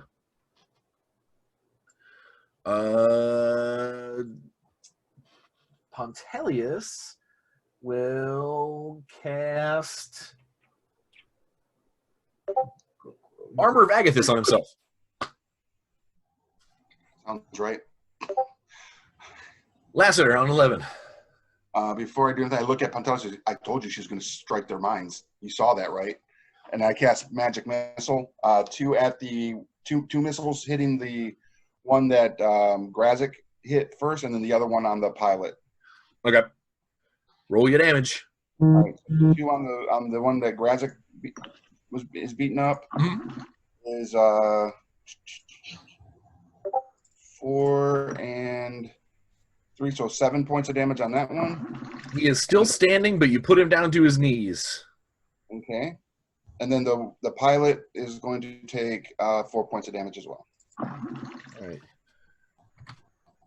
Oh, that was... I did the math and almost did a whole lot more damage when I clicked the button. Ixidor on a 9. You're the last of the surprise round. I'm going to move away from the boat in the area they are. Okay. And let my little dragon friend go and keep a watch. Okay. On those guys that went to the other piece, and he's to come back if they approach this way. Fantastic. That's awesome, actually. Flits away. Did we ever name your pseudo dragon? No, I just call him the little guy. The little guy. Or the little guy has flown off. The little guy does have a fly speed of 60 feet. So okay. Bringing us back to the top of the order with Menon. So there's one knocked out lizard folk. There is one lizard folk that is on down to one knee. Next to the furnace / box of potions. And then the pilot who's in the chair got hit with a magic missile and looks suitably like, what's going on? Yep. Nope. Aiming for the pilot. So the dragon's breath is a 1 minute concentration. I can just keep breathing. Keep on barfing. Yep. So I'm going after him. 12 is not enough, so he'll take full damage. Full damage. And it's 12 damage again. Ow. Ow. All right. So much pain. Grazik. Oh wait, no, that was your bonus. What do you? So casting it's the bonus action. After that, it's not a bonus action. Oh, after that, you gotta you have to steer it. Okay. Grazik. Finish off the guy down on his knee. Yeah, I hit it at 23. Yep. Points of damage. Would that be a killing blow? Yeah. Okay. I assumed. Splat. All right. Well, Typhon, both the lizard folk warriors are down. One's unconscious, one is very dead. The pilot is still in the chair, but he's now covered in sticky, viscous acid.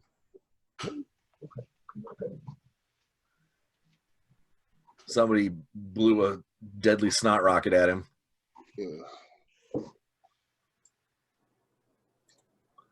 I don't think he heard you. Hey, you're up, Jake. So I'm assuming getting to the guy that's not super stoked is easy. Oh, to the guy in the chair? Yeah. Oh, that's well within your movement. I'll try to The jog boat's his. only 40 feet long. I'll try to jog his memory. So go up and give him a couple of clobberings. Flap, flap. Whoa, didn't roll as great that time. Let's say a 12. You'll basically brush up against his scales. Okay. Not enough to actually. What was the other? What was the bonus? The other one was worse. Oh, yeah. So he is, despite being smaller, he still has some natural armor, so you're still punching, thick scales. Brings it to Pontelius. He already cast his armor spell last round. He'll go ahead and shoot a. Oh, I'm wearing the shirt. He'll do a vicious mockery. Say something about how dare you work for the captain when you know he mistreats us so much. That's vicious. Oh boy. That was not much. Bootlicking fly boy. Not a lot. A little bit. Okay, those two things are dead. Unconscious and or dead. Lassiter, you're up. Well, that's awesome. Is my movement rate able to get me to the pilot as well then? Yeah, you guys had between your surprise round and everything, you basically got yourself in a position. They were in no way able to be ready for this. Okay. Then I am going to come at him with my rapier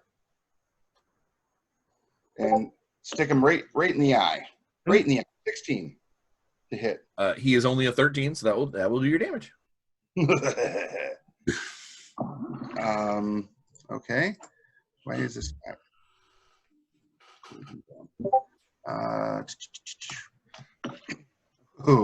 11 points of damage. You have brought him to 0. Do you want to have that be a killing blow?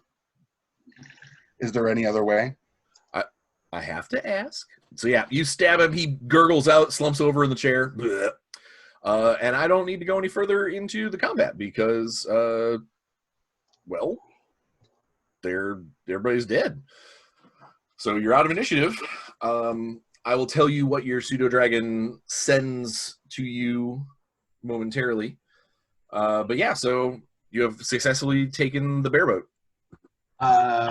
I scamper up the ladder, and I want to check out the box with skulls and bottles in it. And potions. Also, has it been an hour since I put the cloak on?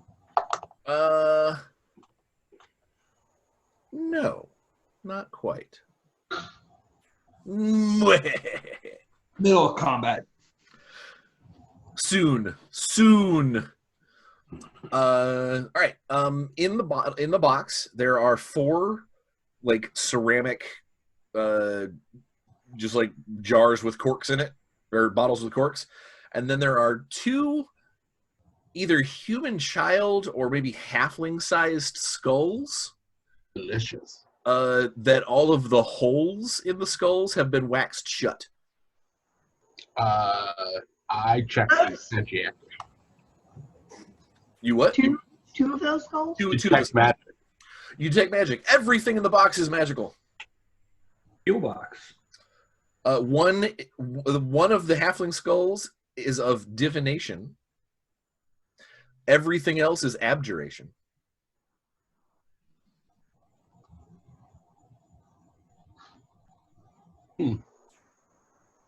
Are you able to detect any other magic on the ship other than what we personally carry and what's in the box?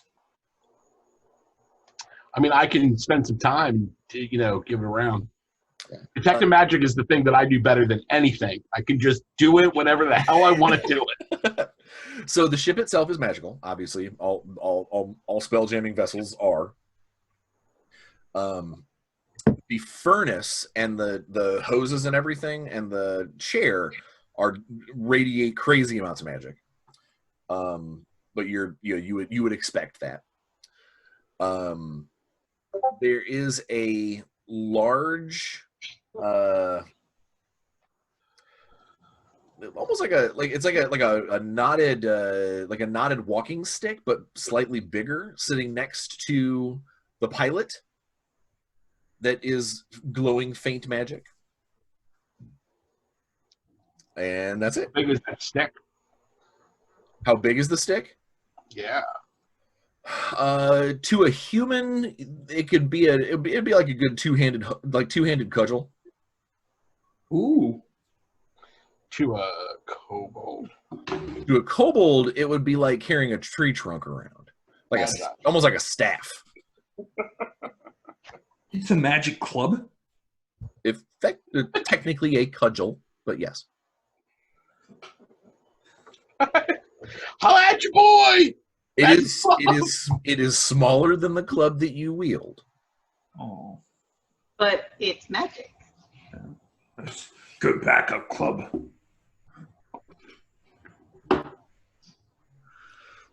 Effectively, it is a +1 club. Oh, wow. It has a +1 enchantment to hit and damage. Wow.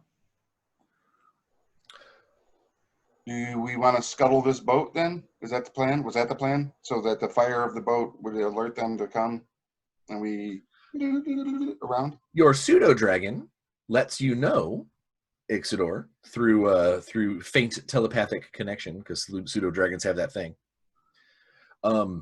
That 2 weird guys with big long swords have killed the 4 lizard men. Oh yeah, those gifts. Yep. It's horrible what they did to them. A little guy got traumatized. I wish I could send you an image so you could stay up and keep me a company when we both have nightmares. Are they coming this way? No, they're frolicking with the dead. Okay. Come back. Go back to the apartment. The apartment is what we call the backpack, in case you were wondering. On it. Nice. Starts flitting back.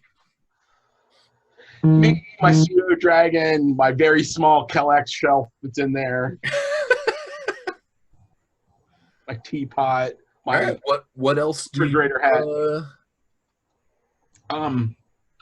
So everyone, it appears that the lizard men that left the boat have been murdered by the gift that were on that mosquito.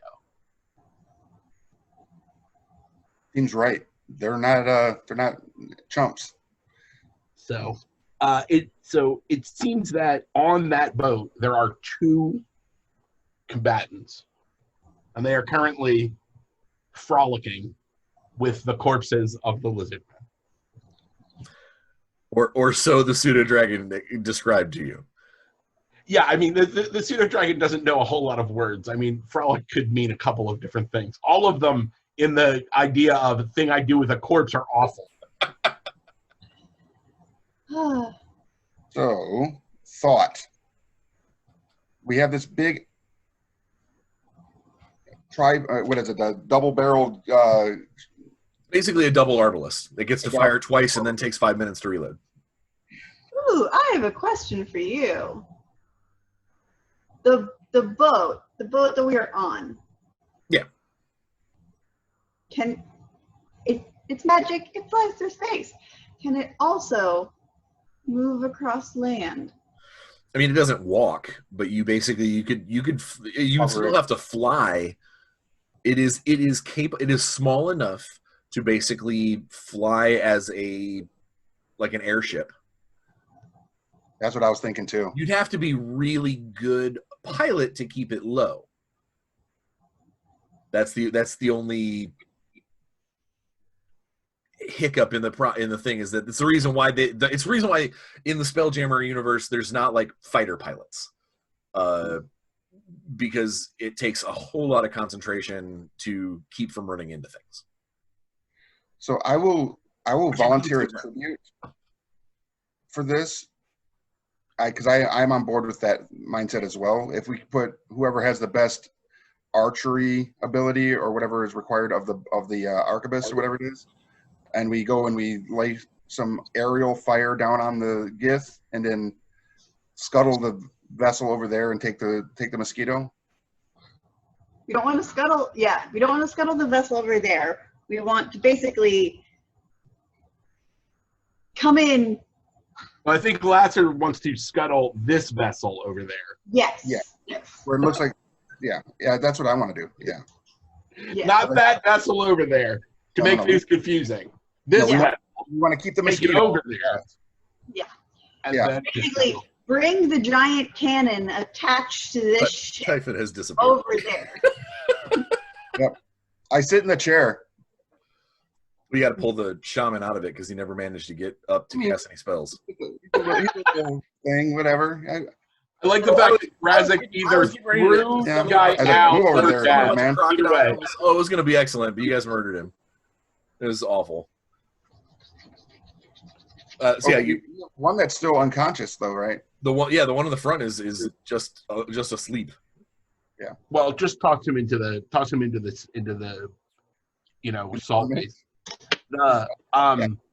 I think that we split into two groups, and one group will be the gunboat, and the other group will be the stealthy assassin group, because these guys are tough, and if they see a boat coming, they are probably prepared a little bit for that kind of thing because they just killed some pirates.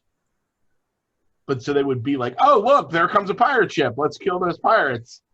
And then, Grazik or Madden drop out of the sky and just set to a murder. Yep. So Or Grazik and Madden as Team Stealthy Murder, and Lassiter, Typhon, and Ixidor will attempt to move a boat. I'm okay with that. how's Typhon feel? How's the logic of that, Typhon? I'm fine with whatever. I can always do a superhero landing out of the boat too. That's true. Da-da-da. Yes. Well, I figured you'd be the one that'd be shooting the thing. I mean, nobody has a better range skill than me. That seems hard to believe. What's the range skill? It's range attack is your Dexterity. dexterity modifier. I'd be +4, I think. Then Grazik might be the best dex person for firing the cannon. Yeah, because Strength is my character's high skill, so. Yeah. And Grazik is a fighter, which means he's automatically proficient in it. probably have shot a arbalist once. All right. Yeah. So it sounds like the plan is Grazik will stay on the boat until he's fired the arbalist for the 2 shots. And then he gets to come down and wreak havoc. Sounds good. All right. So you pull the body off, flump. Yeah. It's weird when you try to pull it out of the chair. It's almost like kind of pulling magnets away from each other. Yeah. Like it's like it doesn't want to quite let go. The boat is evil. I don't like the boat. I cautiously take the seat. When you go to sit down in it, you feel it kind of lurch. Like when you sit back, you feel like you sit back a little faster than you anticipated. Mm-hmm. I need you to make a wisdom save All right. as the boat leaches into your consciousness. 17. Yeah, it takes a second for you to recognize it's you can feel yourself. It's like having your entire body asleep. Like you can feel. I know I'm moving. I know that I'm moving my hand, but I can't feel my hand moving. But the front of the boat, you can totally feel that you're trying to lurch it forward. Mm-hmm. Like you're like, okay, all right. If I you can kind of get the general idea. Now, what does feel strange is you feel hungry. Like as soon as you sit in that chair, you go, man, I could eat. Like you weren't hungry a second ago, and then now you're like, man, I could totally grab a pickle or two. Like Save the day. So with that knowledge, am I cognizant of my surroundings beyond the ship itself? Yeah, where I can. Yeah, you basically see the world through effectively through any portion of the vessel. Okay. So it's a little. It's a little disassociative. Anyone who's looking at him, like you can kind of do one of these numbers. He's just sort of. It's almost like sleepwalking. I'll say, please put one of the items from the coffer into the furnace. There is a hunger. There is a need. He mumbles out something. That was the biggest. Yeah, he's kind of sort of mumbling in the chair.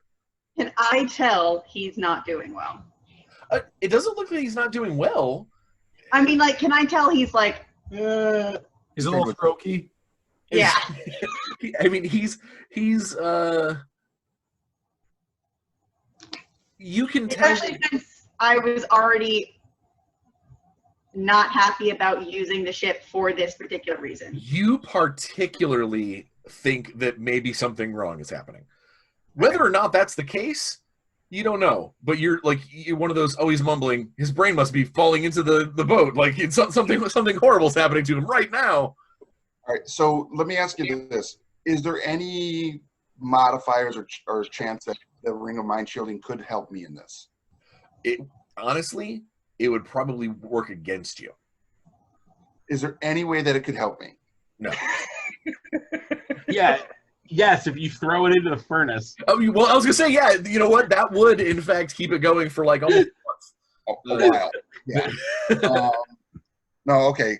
Because I actually feel like it would probably help me better if it was a true living ship, other than this abomination that it is, a magic feeder. The dwarves have been doing this for centuries. This is not. I think Like you guys are putting this evil stain on something that's just basically how the dwarves have built their ships. Well, my character is a treasure hunter, and they destroy treasure. Oh, okay, I get it. And Manon thinks that it's going to eat your soul when you run out of magic items. Right. So, okay, I get it. All right. Okay. Can we? But if it were a sentient magical ship, a sentient one, the Ring of Mind Shield would have a different effect, maybe. Dang it! I thought I could get something out that time. All right. Have to find out. Can we tell like the furnace is running low, or? I mean, it looks like a wood stove, and it looks like it's kind of down to embers. Yeah. I want to throw something in before I head off separately away from the ship. Oh, all of these things are magic. Throw in the clay pot. One of the clay pots from that Yeah. thing. It can't be worth too much. One of the ceramic bottles. All right, you throw it in there. It smashes against the back of the back wall of the furnace, and the furnace flares to life. You suddenly feel invigorated, like you drank an energy drink. You know, it's like, whoa, okay, and you are positive that if you big gulp. You are positive that if you wanted to will this ship into motion, that you could do it. Okay. At this point, I will say, all right, Alpha Squad, get off. Let's go. I mean, that is what we're calling them, right? All right, so Sure. who's staying on the ship and who's leaving? And what are you doing with the unconscious lizard folk? We're just throwing him off. Oh, Yeah. you're basically just kind of like, here, get out. Yeah. Okay.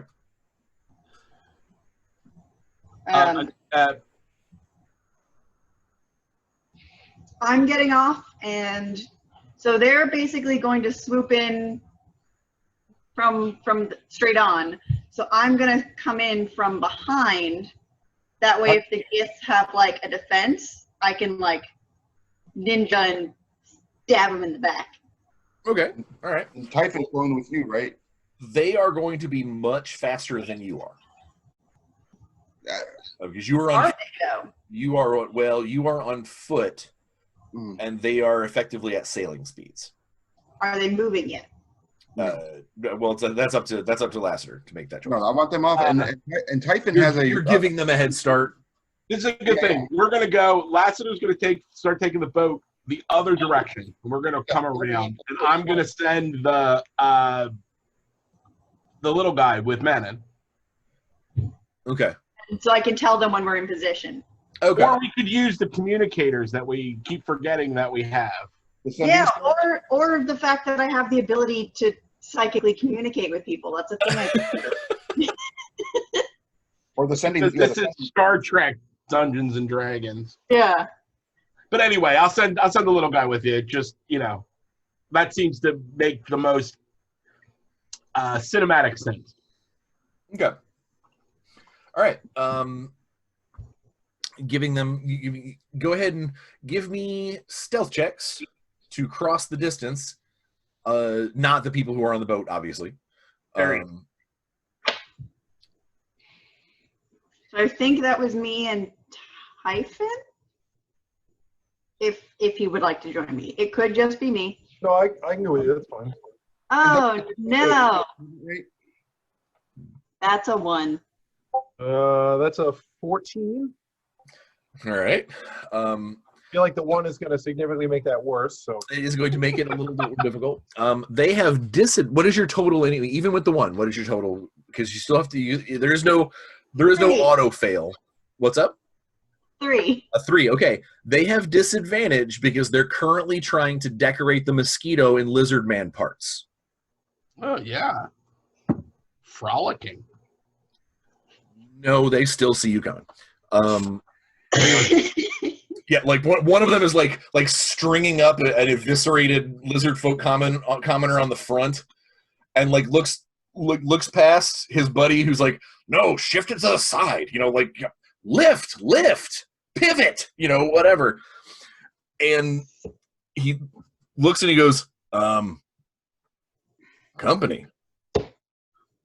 All right, so you are far enough away that it is not really a surprise round or anything like that. But they will 100% be ready for you when you get there. They're basically going to be standing there. Yeah. There are not 2 of them. There are 3 of them. Okay.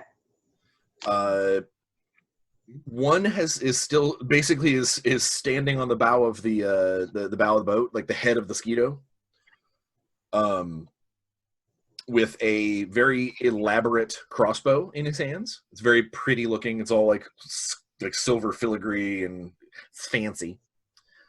The other 2, since you guys actually had seen them at the bar, they're the 2 that were throwing the wicked knife looking thing at the dartboard.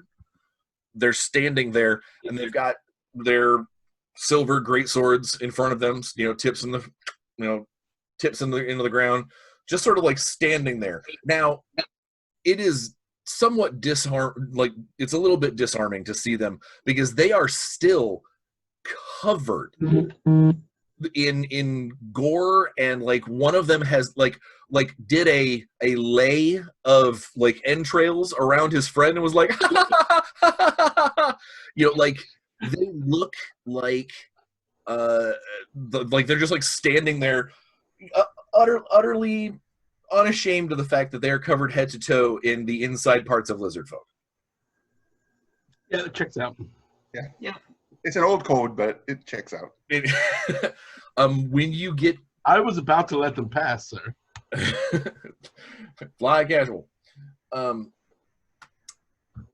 What would you like to send with the pseudo dragon? Because Ixidor, you're getting, oh dear God, the blood.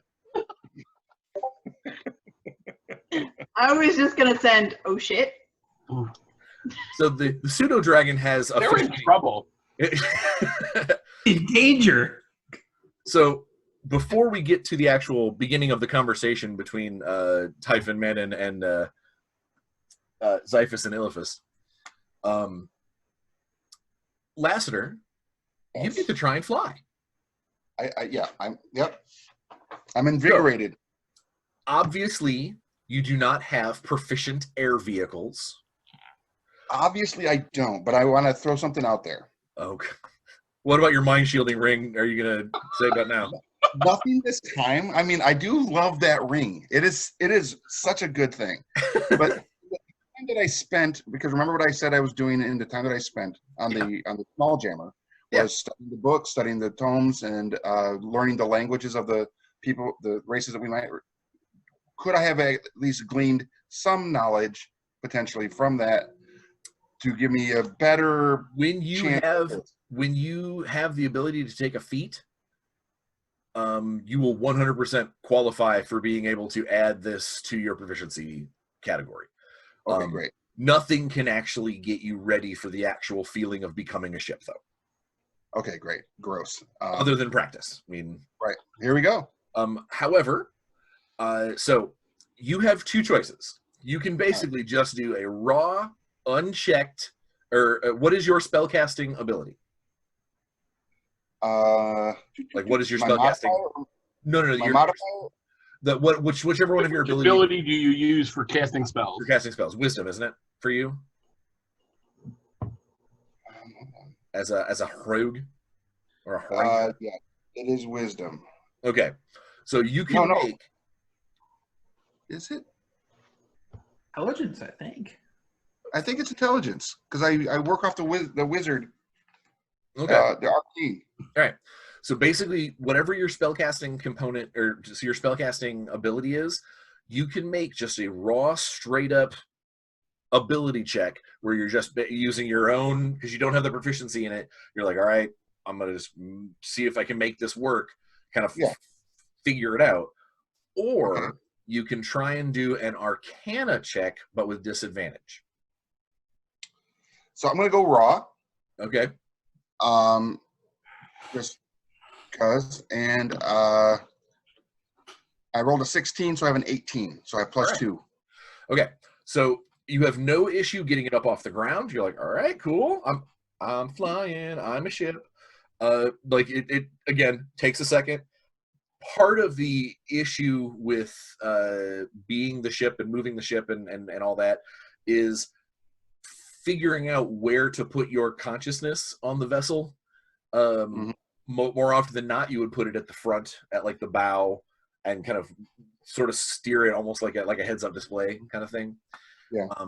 But what that also does is that it gives you blinders, because if you don't know how deep your vessel is or how wide you are, if you try to go through something, you might clip the sides, you might get too low, which is why normally this is done in space, where there's nothing really for you to run into.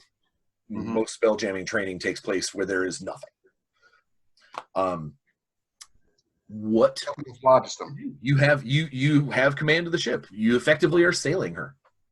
Hey, All right, I'm gonna take her up to an elevation where, based on what we had seen earlier with the nebula or whatever, that could have been a source of light, so that is behind me.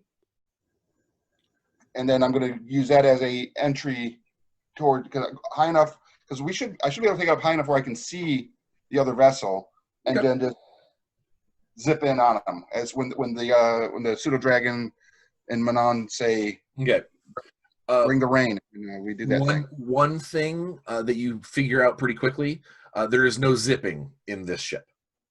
It's basically a tugboat. I will lurch forward slowly. Yeah, it still moves. It still moves like a sailing ship. I mean, it's way faster than walking, and can go in space. But it is when you're like, all right, time for a deep dive. It goes wah. Okay, so the difference between a sports car and a sedan. Yeah, with me and Typhon in it. Yeah. Whereas the mosquito is actually really fast and very maneuverable. Like, it's designed to do these numbers. All right, back to Manon and Typhon. You are about 20 feet away from these the grizzly pair, and one of them raises his hand. Something awful drips off of his elbow, and he says, "Hail," in just like very choppy common.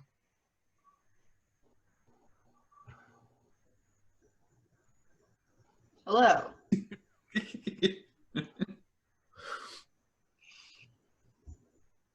The metal man traveled with a friend.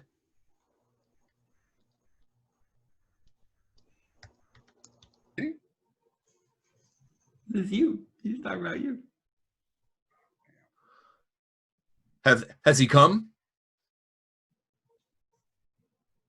They're asking about Lassiter, I'm assuming. Yeah. You remember that Lassiter talked to him? I'm trying to remember what Lassiter told them. I mean, it was bullshit. Yeah, I mean, I don't think it total matters. bullshit.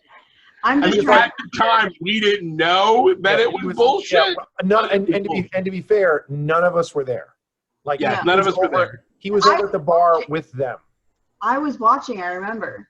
Yeah, but I don't know. Like, are you able to read lips? Because like they were across a bar. Like No. they were basically playing darts. Yeah. I do. Oh. I remember that they needed.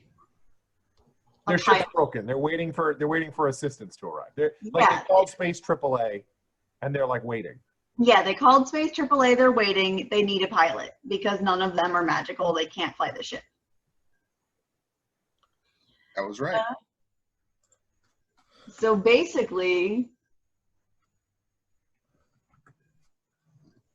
did I? You know what? I don't. This is dumb. Like fucking Typhon goes into combat mode.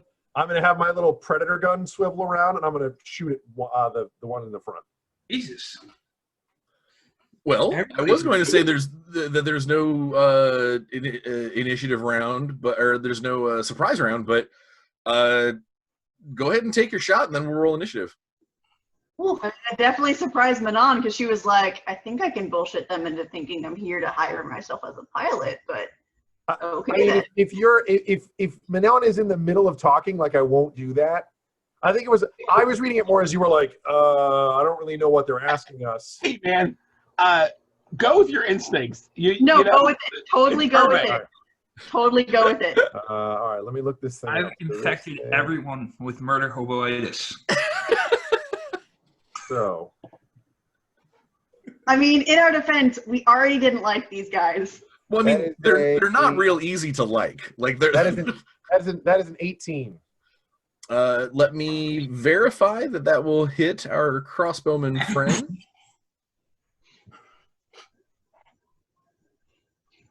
Oh, hang on a second, because apparently I screwed something up. I believe that's an 18. It should hit. So it's to hit. I gotta look at a thing.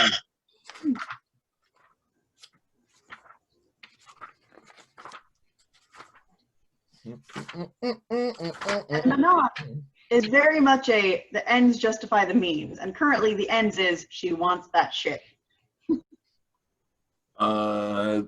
They are armor class 17. So if that's an 18, that'll hit.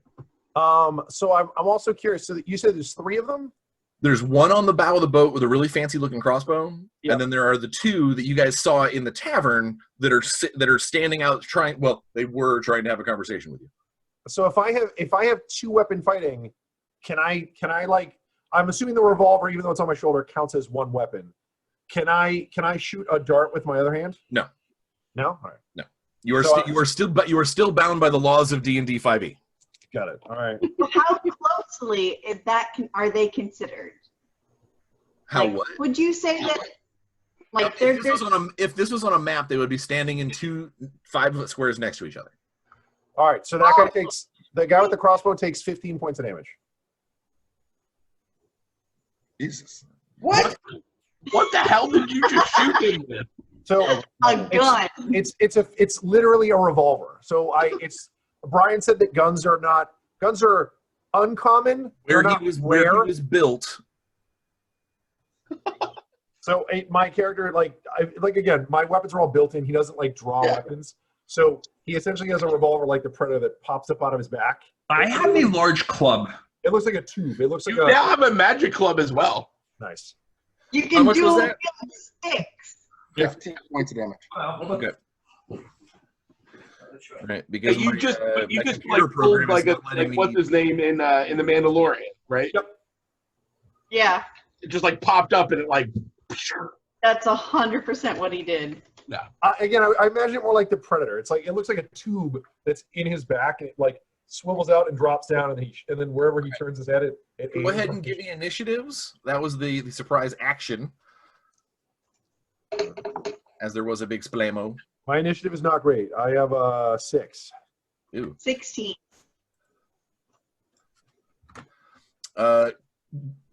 Go ahead. Other guys, go ahead and give it to me, even though you're not going to be there for a round or 2. Ixidor? My initiative roll is a 4. Ooh. God. Lassiter? 18 plus 3, 21. Okay, you are technically an 18 because your dexterity does not come into play while you are a ship. When you become proficient, your proficiency bonus is what adds to it. Nice.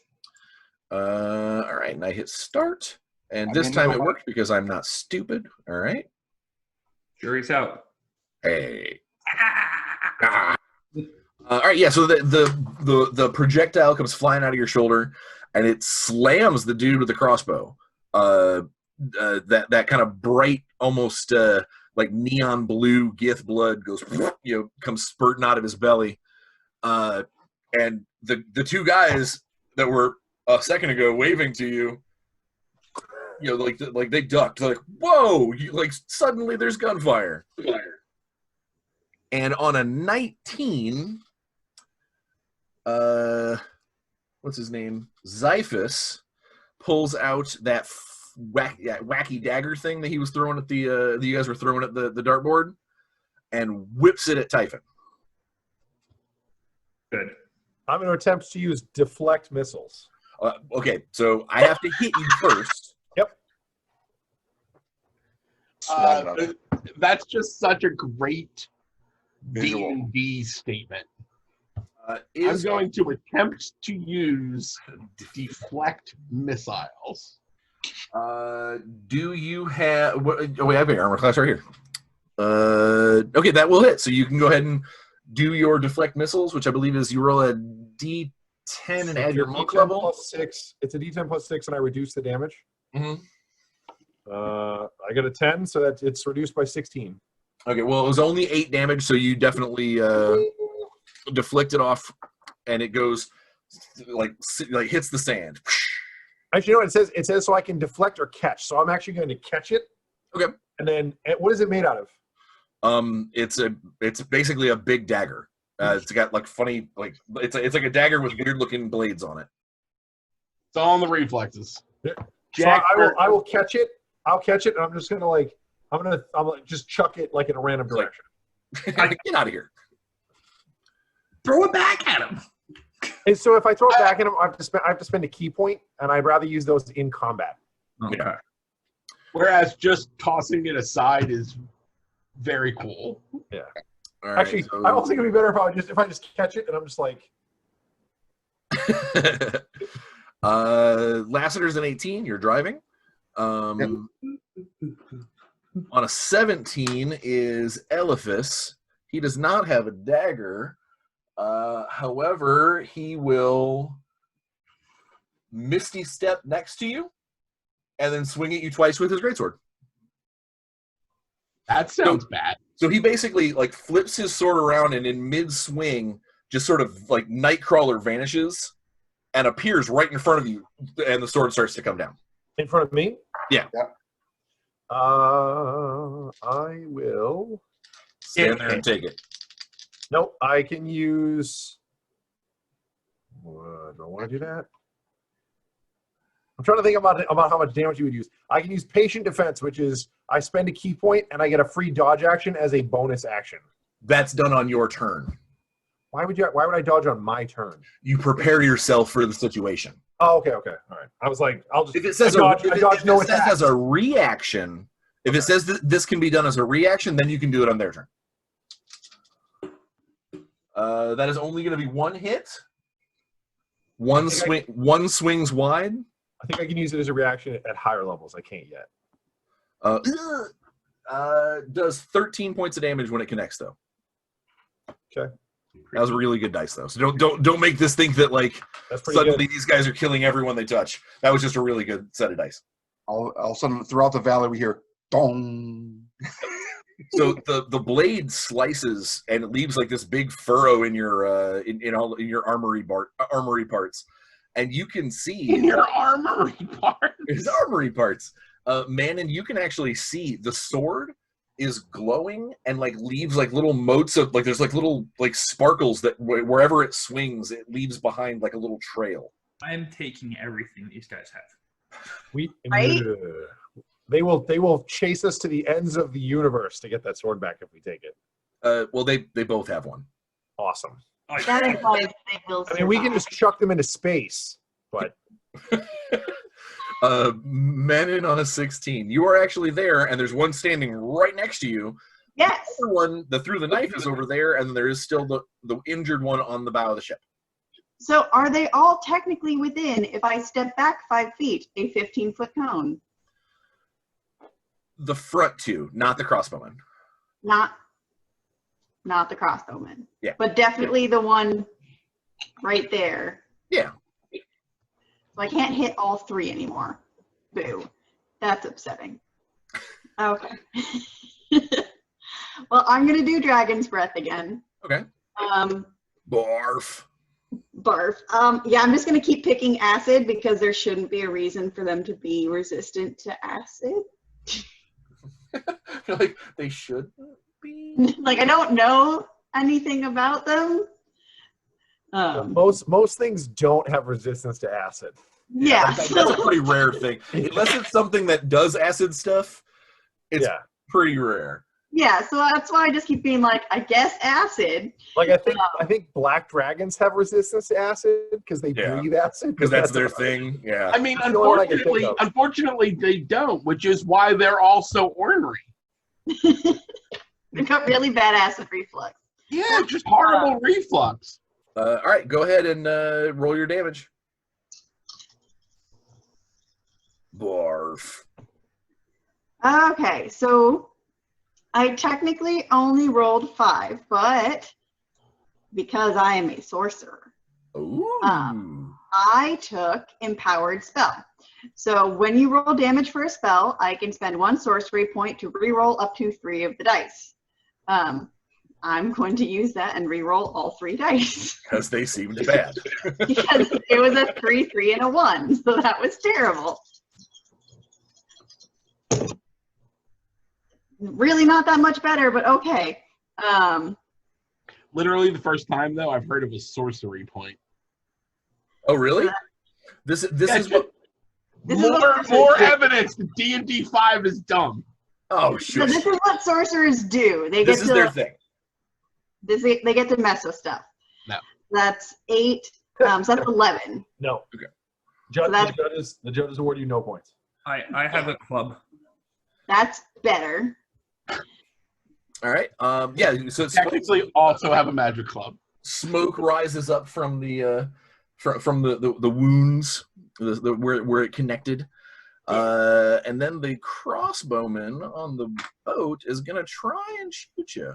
I'm gonna use my bonus action. Oh yeah. I forgot. Action. I'm actually going to twin. I'm going to spend another sorcery point. Hold on, let me tick back another sorcery point. Going to twin Mind Sliver, which is the cantrip. Okay. Which is another int save. So it's going to be the crossbowman, and it's going to be the 2 crossbowmen and 1 directly in front of me. Okay. So far and near. And you said a 12 won't do it. You're a DC 13? It's a DC 13, yeah. Crossbow failed. Guy right in front of you made it on a 22. So. Oh, yeah. Okay. So one of them gets half damage. Hold on, I'm sorry, I can't. One of them gets half damage. The other one does not. Okay. I cast Mind Worms. More worms. 11, 12, 13. That's 13 damage. The crossbowman, the next time he does a Saving throw, you said that you get to knock it down by D4. Yep. And that's my turn. That spell's gross. Until the end of your next turn, correct? Until the end of my next turn, yeah. So that means if you target him with another thing on your next turn, you pretty much guarantee knocks it down by D4. Yes. That's awesome. I'm waiting for Ixodor to come rolling in on his tiny dragon. Right. All Like right. a tiny dragon high lord. With the big giant High Lord helmet. And then it is crossbowman. You're just in looking out the eye holes. Wonk. Upside down. I don't Yeah, it's think like balanced on the back of the dragon. that misses. So he aims the fancy crossbow at Manon because Manon did all the ouchie to him, plus the bullet in his belly. And the silver tipped crossbow bolt sinks into the dirt right in front of you, just like down to the fletching. Shunk. But he missed. Right. Mechanics question. Can Yeah. I catch stuff that's like going near me? Like if it's within my... Has to hit you. Has to hit you. It has to hit me. Okay. Yeah.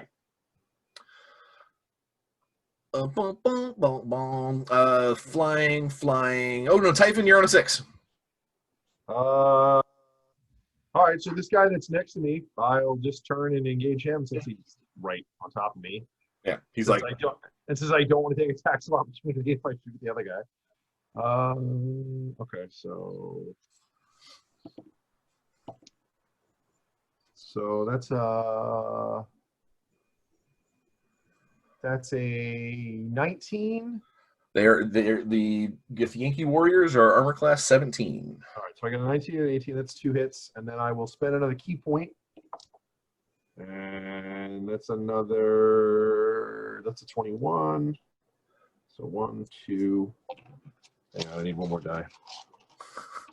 3. We need 45 dice because we got a key point here and a sorcery point there and a bonus action here and a. God damn it! 6 and 6 and 6. So he takes. Swords like, I gotta he takes 18. All right, yeah, yeah. So you give him the wallop, but you're connecting and like smacking him around. He makes a bunch of wet sandwichy sounds. I am going to use. Sandwichy sounds. It's very vivid in your head. You know what a wet sandwich sounds like. I'm going to use open hand technique, which is whenever I hit with one of my flurry of blows after using a key point, you can impose one of the following effects.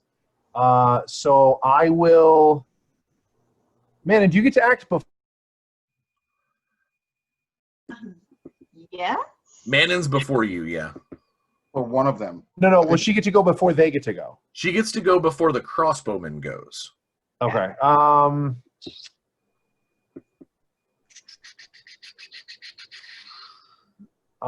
will knock him backwards 15 feet. All right, he'll. Is there a save So against like that? Or back is it just, towards the. No, there's no save for that one. It's okay, just- that I was just knock so him she just backwards. basically, Oh no, sorry. He gets He doesn't get a save against the last ability. So he gets a DC 13 strength check or strength saving throw rather. no, you didn't get it. That was bad dice. So I'll knock him back 15 feet towards the other guy. Okay, so now he's basically back where he was. If you're another cone effect, now you can get them all. Yeah. All right, and then everybody else is flying. Now, Lassiter, you can see that that the fighting is happening, like where you're kind of flying in. Everyone on the boat can see what's going on. Like there's green glowing acid streams and lines of energy and shining sword blades, and it's pretty cool from way up here. Effective range on the bolts that Grazik is manned up on. You are pretty sure, Grazik, that this turn you will be close enough to take a shot at disadvantage. Next turn you will be right there. But at the top of the order is the one that threw the knife is going to spend a bonus action to call the knife back to him. I should have bent it. Good luck. Good luck with that. That would have been funny. He's like, and be like, really? What are you doing? How cute is that? Breaking magic items is hard. Like, super hard. Okay. There's a gnat in my, just kind of slowly flew by. So did his bonus action. So he can't do that. He will. Can't do that thing because it's an action. He is going to. All right. So he makes some symbols in the air. You can make an Arcana check if you would like. Well, I would. Well, for those who can see what's going on down there, you know what? You can probably make it a disadvantage. You're far enough away, but you can see he's making sweeping gestures and the like. I got an 18. I got a 6. At His disadvantage, his it's image 15. begins to blur a little bit on just not like full on, you know, just he becomes kind of like watercolory in when you look at him. And he goes to dive behind, like one of the arms, the legs of the mosquito.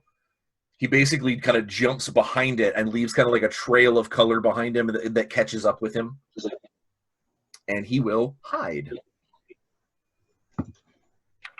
Probably a smart idea.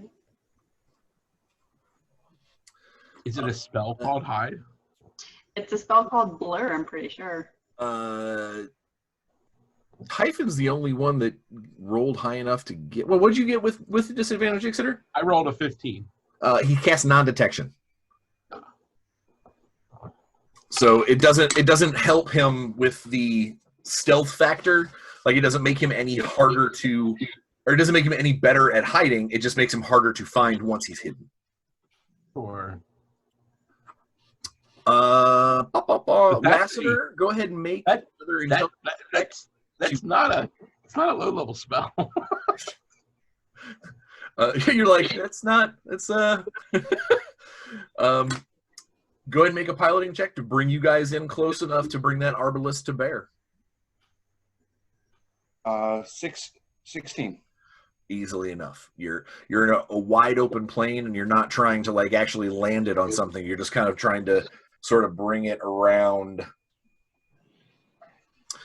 Okay, on a 17, the dude who Typhon pushed back. Can he do that again? No. Yeah. He will Misty Step again to cross the distance. Quit making me use all of my fancy spells. That is, this time he's going to put one on each of you. The level up die is Menon.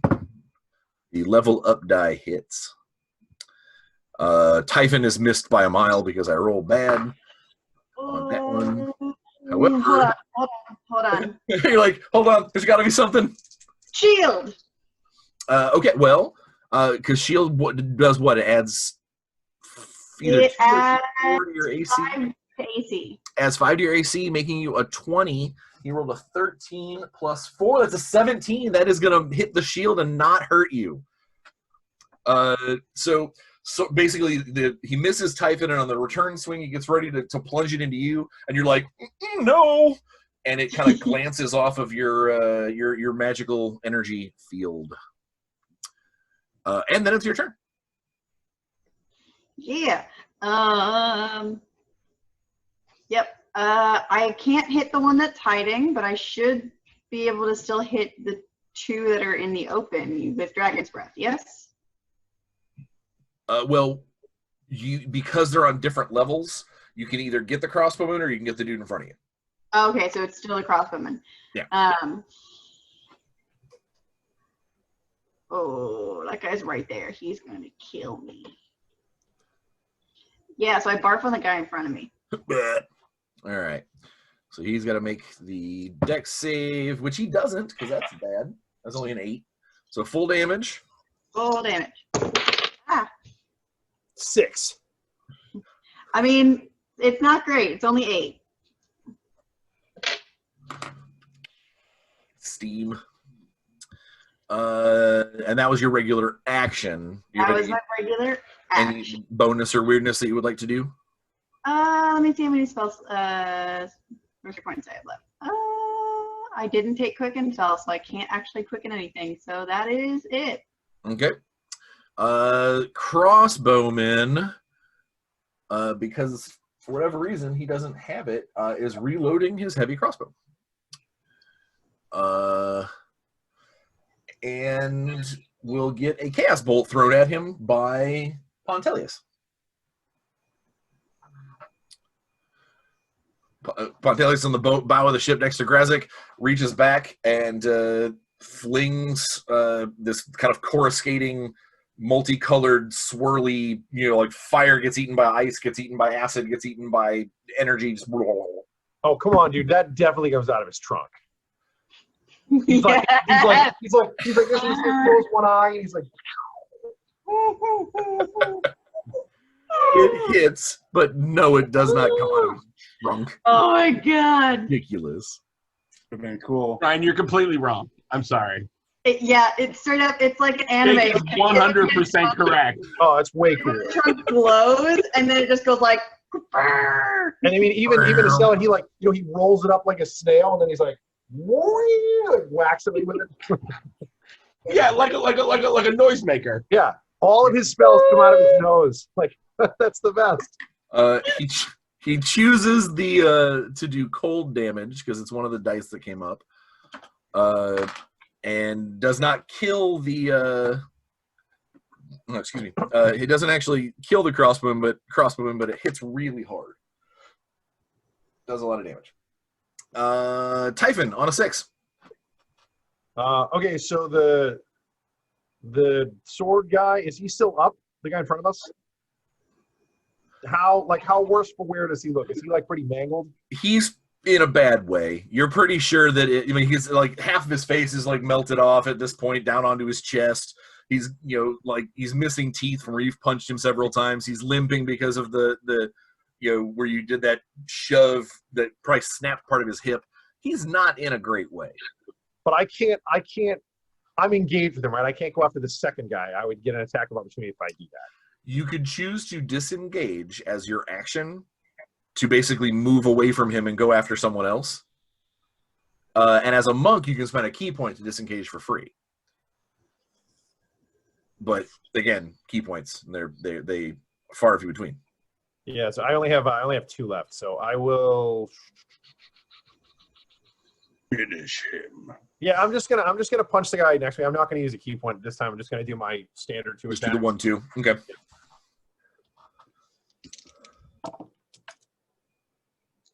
I got 1 hit, 1 miss. Okay. So he takes 7 more. All right. That lands right on the inside of his rib cage, and you can hear bones crack and this kind of wet wheeze comes out of his mouth, but he's still standing. All right, Grazik, you're up on a 5. What you can see is there's a crossbowman on the deck that Pontelius shot a chaos bolt at. There is a swordsman fighting Manon and Typhon, and that's it. Because you can't see the other guy. He's currently hiding. Oh, right. This would be at disadvantage, right? Currently, at this range, you would be at disadvantage. Old. Yeah. You're not taking the shot. You're like, this is too far. Yeah. Okay. Ixidor. Can Manon and I see the third guy? He jumped behind the one of the legs of the mosquito and seemingly vanished. He Okay. did that. Yeah, I thought non-detection just means you can't be. It's not. It's not. He invisibility, it's just- himself just hit. You can start looking for him, but it's not something that you can just. He's not just hey, right there. Okay. Hey, the guy behind a bush. I got it.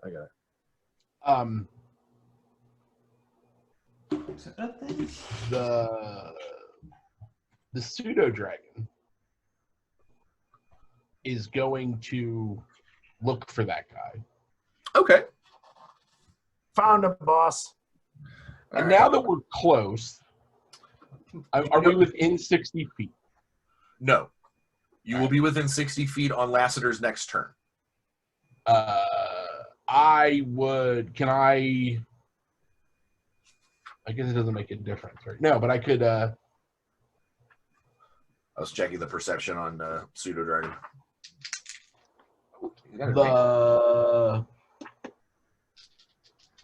Madden, you haven't taken any damage, right? No, I have not. Okay. But Typhon, you have. Yeah, I've taken a little.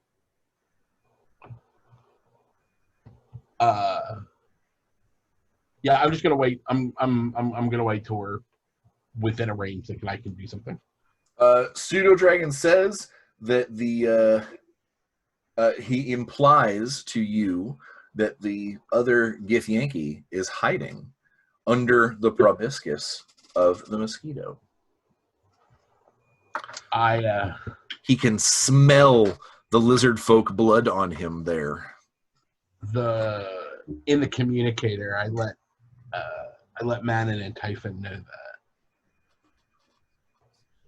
And I tell Grazik that one of them's hiding in the and then I would basically, what that's going to do for you guys is it's going to give you advantage on any kind of look and find rolls, because someone basically said, look right here for the dude. All right, Ixor's the bottom of the order, so back to the top on a 19. That's the guy who's hiding at the proboscis. He takes an action that you guys don't see.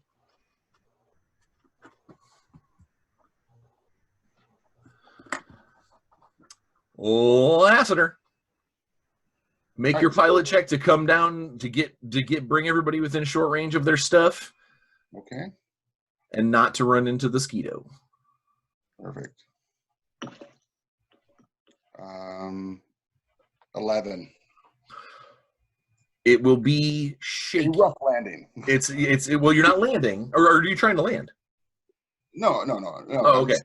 There's going to be some swish and some play, which I'm going to say everybody on board except for you, because you're stuck to the chair, has to make a dex save right now. Sorry. So what? Make a dex save. Yep. Antelius falls prone under the deck. Whoa! Oh my! I rolled a 6. You as well lose your footing. 14. You're like, guys, what's wrong with you? But yeah, that's trying to get your space slave. Basically lose your footing because the boat is kind of rocking back and forth. Just means that your movement is going to be standing. So I have a question for you. On other spell jamming ships, the spell jammer, the person flying the ship, are they able to cast spells through the ship? In theory, yes. Basically, as long as it doesn't require somatic components, because you can't do the things. You're stuck in your boat. But if it just requires verbal, and technically material, because you can just sort of kind of consume your materials out of your component bag, you can technically cast anything out of the line of sight of the vessel.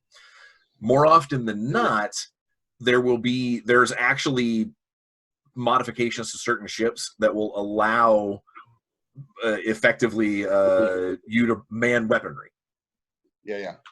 Okay. All mine require somatic, so I can't. I'm just picturing building a ship designed to allow you to move the ship to cast the somatic. You're like the spars of the ship are like going like this. You're like, why is it doing that? That's just there's a really cool thing that elf ships do. They basically make instead of having cannons, they affix like wands of fireballs and things to gun ports, and so you effectively just go, all right, I shoot 8 wands of fireballs at the vessel. It's pretty all right. It's pretty okay. That was Laster 17. He is gonna make a quick wisdom save to see whether or not, because he is in a bad way, and a ship just arrived. Like at this point, he's not stupid. Githyanki are not dumb by any stretch of the imagination. So he is going to find out whether one of those Uh-oh, reinforcements have just arrived. He is going to take a disengage action and start running away. So he takes the disengage and will spend his third spell of Misty Step to get further away as his bonus action. So he is now 30 and then another 60. So he's like 90 feet. He is hightailing it, and he's not going towards the sound. He is going just out into the wilderness. He is like, I don't want to be here to be killed. I'm not that zealous. Manon on a 16. He's 60 or 90 feet away. He is 90 feet away at this point. Fleeing, running. You can always move 30 and then do something. Yeah. Is there any other gift nearby? There's the crossbowman on the bow. And then there's potentially the hidden one behind the proboscis where the pseudo-dragon said he was.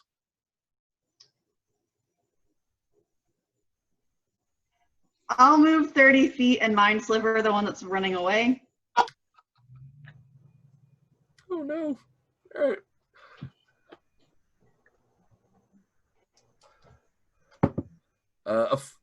Damn it. 5 is not going to be enough to save, so he takes what's the damage?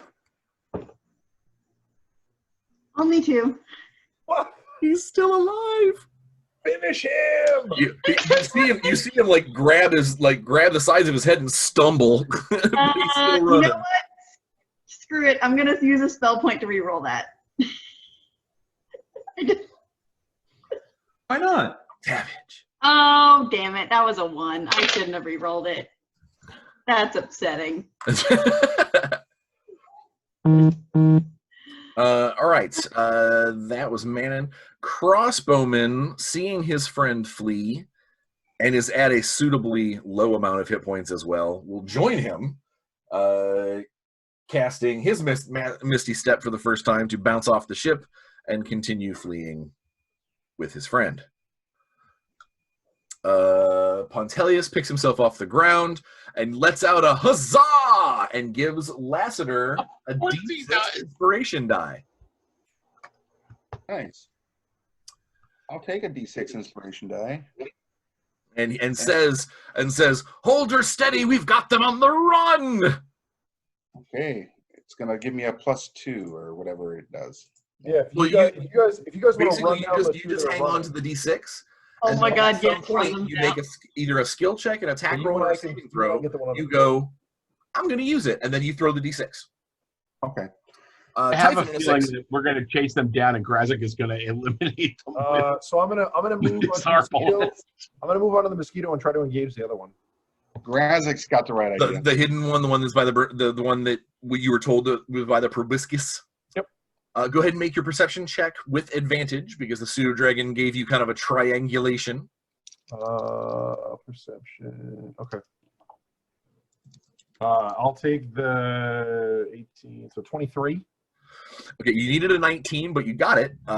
He is got kind of a semi-blurry image next to the big, long proboscis of the ship. And you can tell exactly what he's doing. He's talking into a big, it's basically a crystal ball. Ace phone? I will engage him. Okay, you're like, yep. You will have advantage as your first using roll key point because here. he is not paying any attention to you. He is currently psychically connected to something on the other side of that ball. So you said what? I'm rolling an advantage. Yep. Okay. So the first one is going to be a 19, so that's a hit. The second one is going to be a 16. It'll hit his plate mail and kind of glance off, All right, and the third one's a 17. which will hit. So I'm down to 1 key point, but that'll do 14 to him. And since I hit with one of my flurry of blows, Okay. I will do open hand technique and where are my options? I will do I will actually try to so the way I position myself, I'm going to try to knock him back 15 feet towards Menon, like bounce him out towards her. Okay. Okay. So he needs a DC 13 strength check. Man, not on a 4. That's awful. Yeah, so he goes sliding, out into the thing, and obviously he's not hiding anymore. And you can see that he's talking into a little crystal. Well, at this point, he's just holding it, a little crystal ball looking thing. That's Typhon. All right, Grazik. You are at this point. You have 3 targets. You have 2 that are fleeing, that are about the end of your range, your optimal range, and then there's 1 that just got his butt slid out from underneath the mosquito. That's much closer, but I mean you don't have any point blank range or anything. Yeah. I'm gonna try and tag the crossbowman with the harpoon. Okay. I hit 18. Well, it's going to sail right through the half plate. So roll 2d10 plus dexterity modifier. As the sapling comes firing out of this thing. 15 points of damage. Spears him in the back, and he just sort of face plants and like head over heels, tumble, and he's kind of a ragdoll with this big thing sticking out of him. Would Grazik have ever seen or heard a pirate before? Would that be something? Maybe. Oh. That's up to you. He's going to go, avast ye land lubbers. Definitely suited. Pirate now. And then next turn, if you so desire, as a bonus action, you flip the arbalist over so you can fire the other one. Cool. It requires a bonus action to turn, but that's better than having to wait a minute and a half to reload the stupid thing. That's Ixodar on a 4. Am I within 60 feet of Typhon? Yes. I will do some healing if I can find. There we are. Healing light. How much damage have you taken, Typhon? 13. Healing light.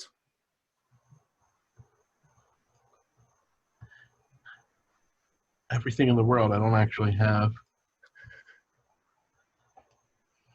That's the warlock ability, isn't it? It is. I just need to find a way to roll 2d6 here. Do you want me to just roll 2d6? Just roll 2d6. Everything else I can just click on. Healing Light doesn't have any way to roll it.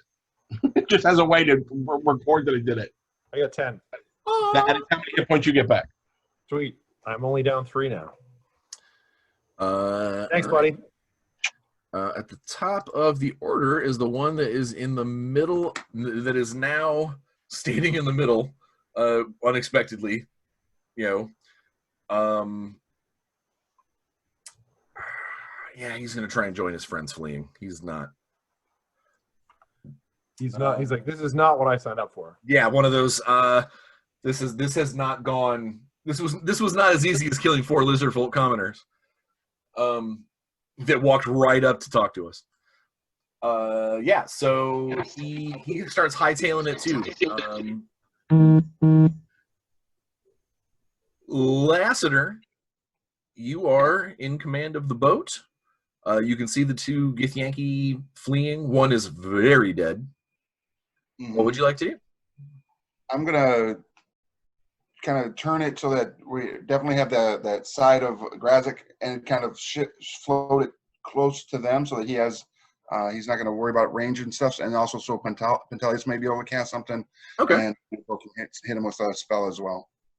Excellent. I'm going to consider that basic maneuvering. You're not trying to get around anything. You don't need to make any rolls. You're just basically kind of moving. You're not like trying to parallel park or anything weird. Nope. He will continue running.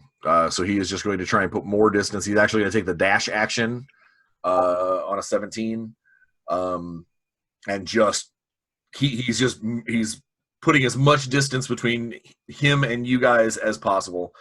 So he's going to make a regular move, and then he's going to make a dash. He's out of spells, so he can't do another Misty Step. He's just booking. Manon on a 16. So, my question. Dragon's Breath was a concentration spell. Because Correct. I used a cantrip, did I lose my concentration? All a concentration spell means is that you can only have one concentration spell going at any given time. And if you take damage, you have to roll to see if it goes away. Okay. But as long as you don't cast another concentration spell, you're good. I can hear. Okay. Cool. And how far away are all of the various fleeing people? At this point, one of them is 150 feet from you. The other one is 90. Okay. Oh, 150 feet 180 dashes faster. So 180 and then 90. and 90. 180 and 90. 180 and 90. Oh, that's only 30 feet. Okay.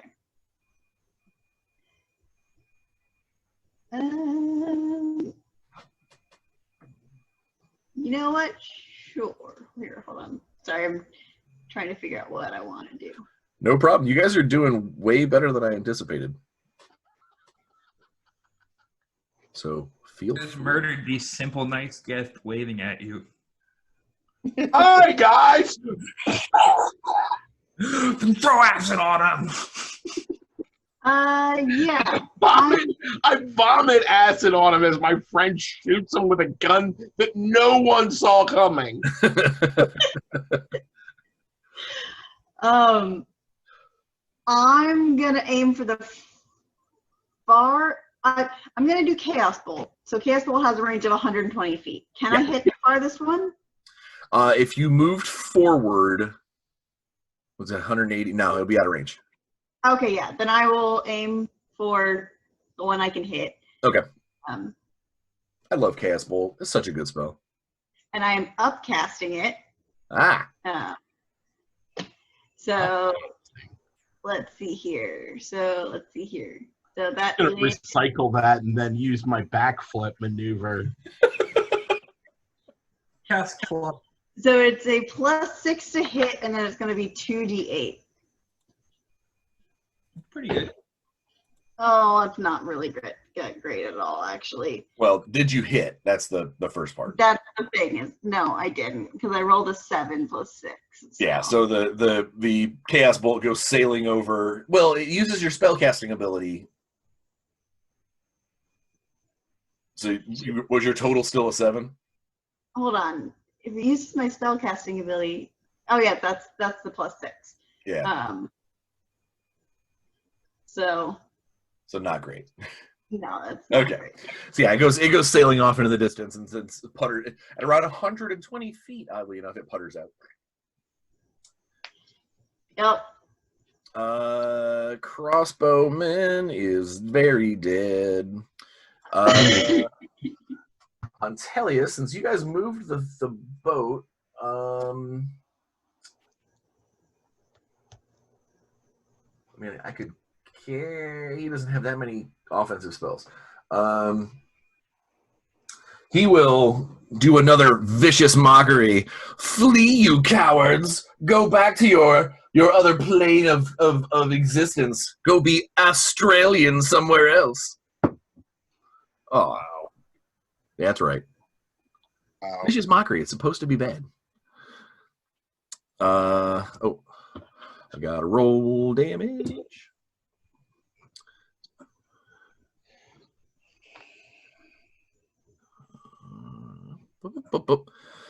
Spontelius, Typhon. There is no one near you. The closest dude is 90 feet away.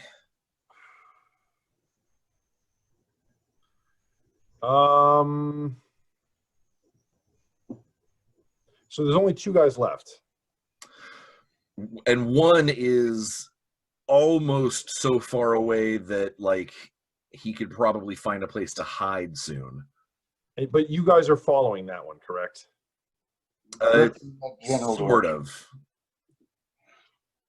All right. So the one that's close, the one that's only 90 feet away, I will move my normal movement. Actually,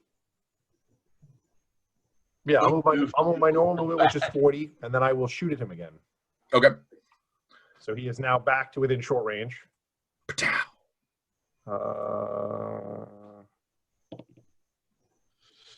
That's a 19. That will hit. And that thing does... Yeah. He takes... Oh, that's good. He takes 15 points of damage. Doesn't drop him, but it slugs him. Like he steps, like almost loses a step forward. Grazik. Oh, geez. So you have a disadvantaged long-range shot on the guy who's really far out, or a close-range shot on the dude who he just got shot in the back. Yeah, naturally. Yeah. Yeah, obviously. I mean, doy. Doy. I missed. I rolled a 7. Wham! Thing fires, goes like takes a furrow in the ground.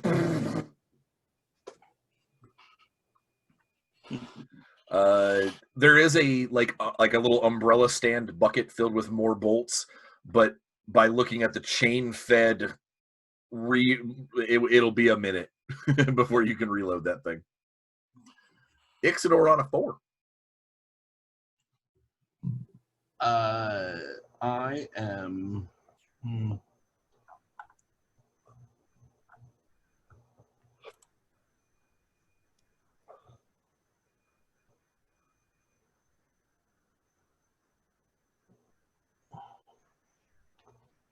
What do you got? I don't think I have anything. You're within magic. I think you're within like magic missile range. I don't have a magic missile. Ixidor don't do that. He don't fight. I don't attack shit. He's like, I mean, I think the only offensive spell I have is Sacred Flame, and that's only because I could not choose it. It's like, this is what I have to have. They were like, you have this spell. I'm like, I don't want it.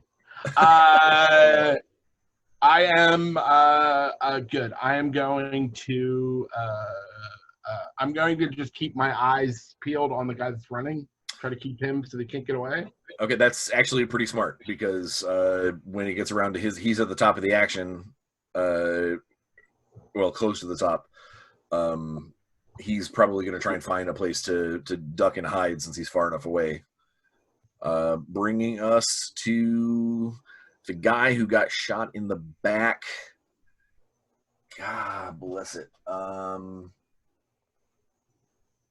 I thought Ben killed that guy. He just stumbled, but he didn't fall down. Shoot him better. Jeez. Maybe you need a club.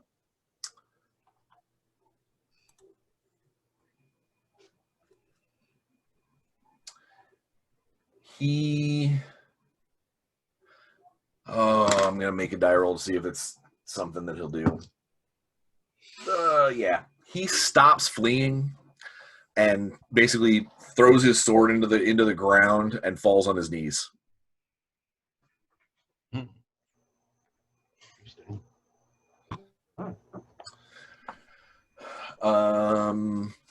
Lassiter on an 18.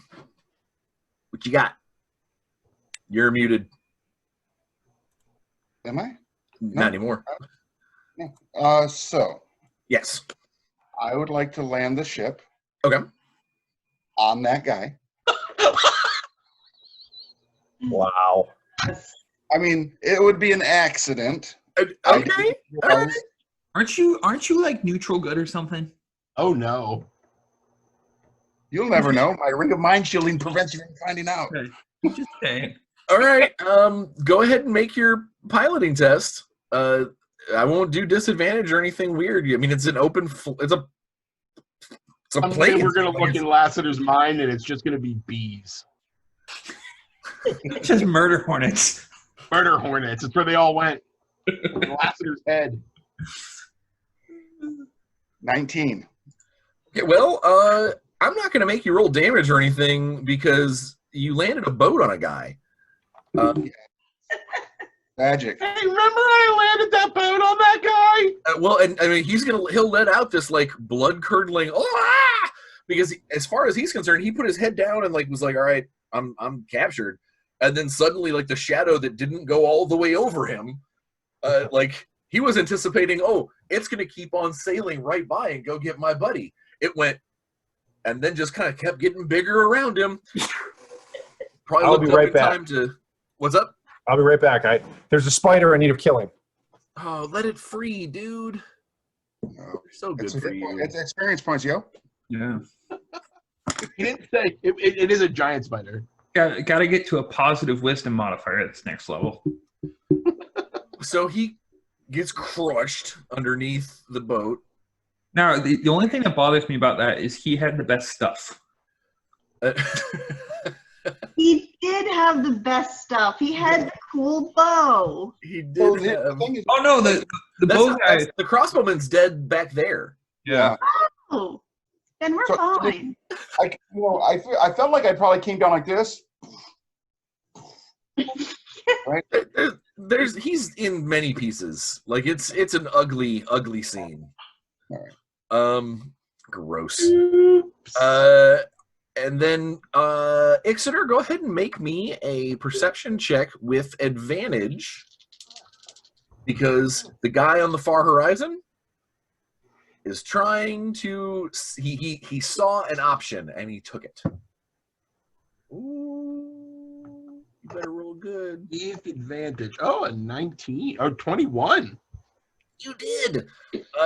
He found basically a rocky outcropping that had like a crack in the side, and he sort of ran kind of parallel to it and sort of ducked inside. You totally saw him duck inside. So while you can't see him, you know where he went. Right. If you would have not found him, it would have taken a lot more looking around, searching, poking to find tracks, that sort of thing. But you know exactly where he went. Cool. Very quietly tell Grazik that. Manon. Yeah. Boat has landed. As far as you're concerned, combat is over. Yep. There should be at least one body clear, like nearby me, right? It's the crossbowman. Yeah, cool. I start looking at his stuff. He has a very fancy heavy crossbow with 13 silver crossbow bolts, 24 gold pieces,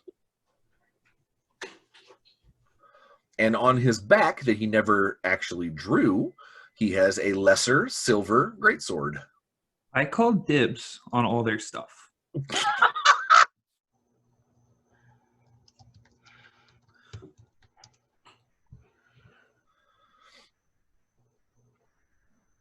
Very cool. And then technically they've got extremely ornate half-plate armor. It's not magical in nature. It's just really very distinct looking. And it would fit a human or an elf without any modification.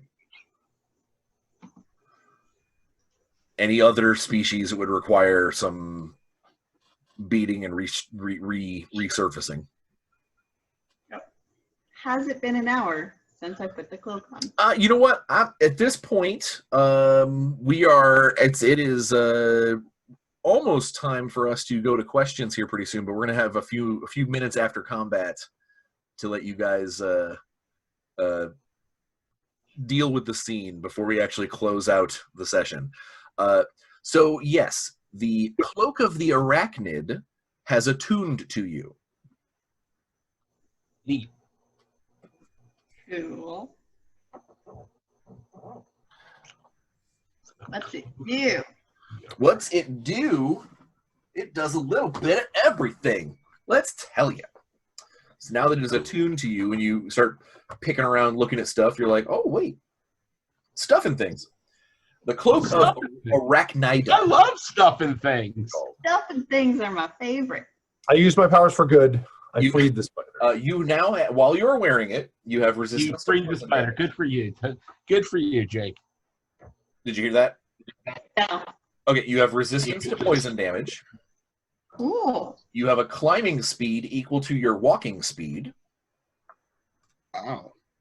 You can move up, down, and across vertical surfaces and upside down along ceilings while leaving your hands free.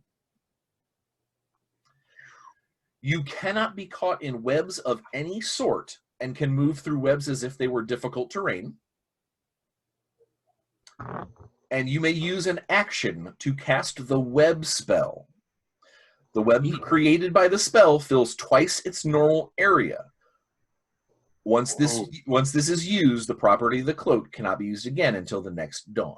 So basically, once a day, you can barf out a double-sized web.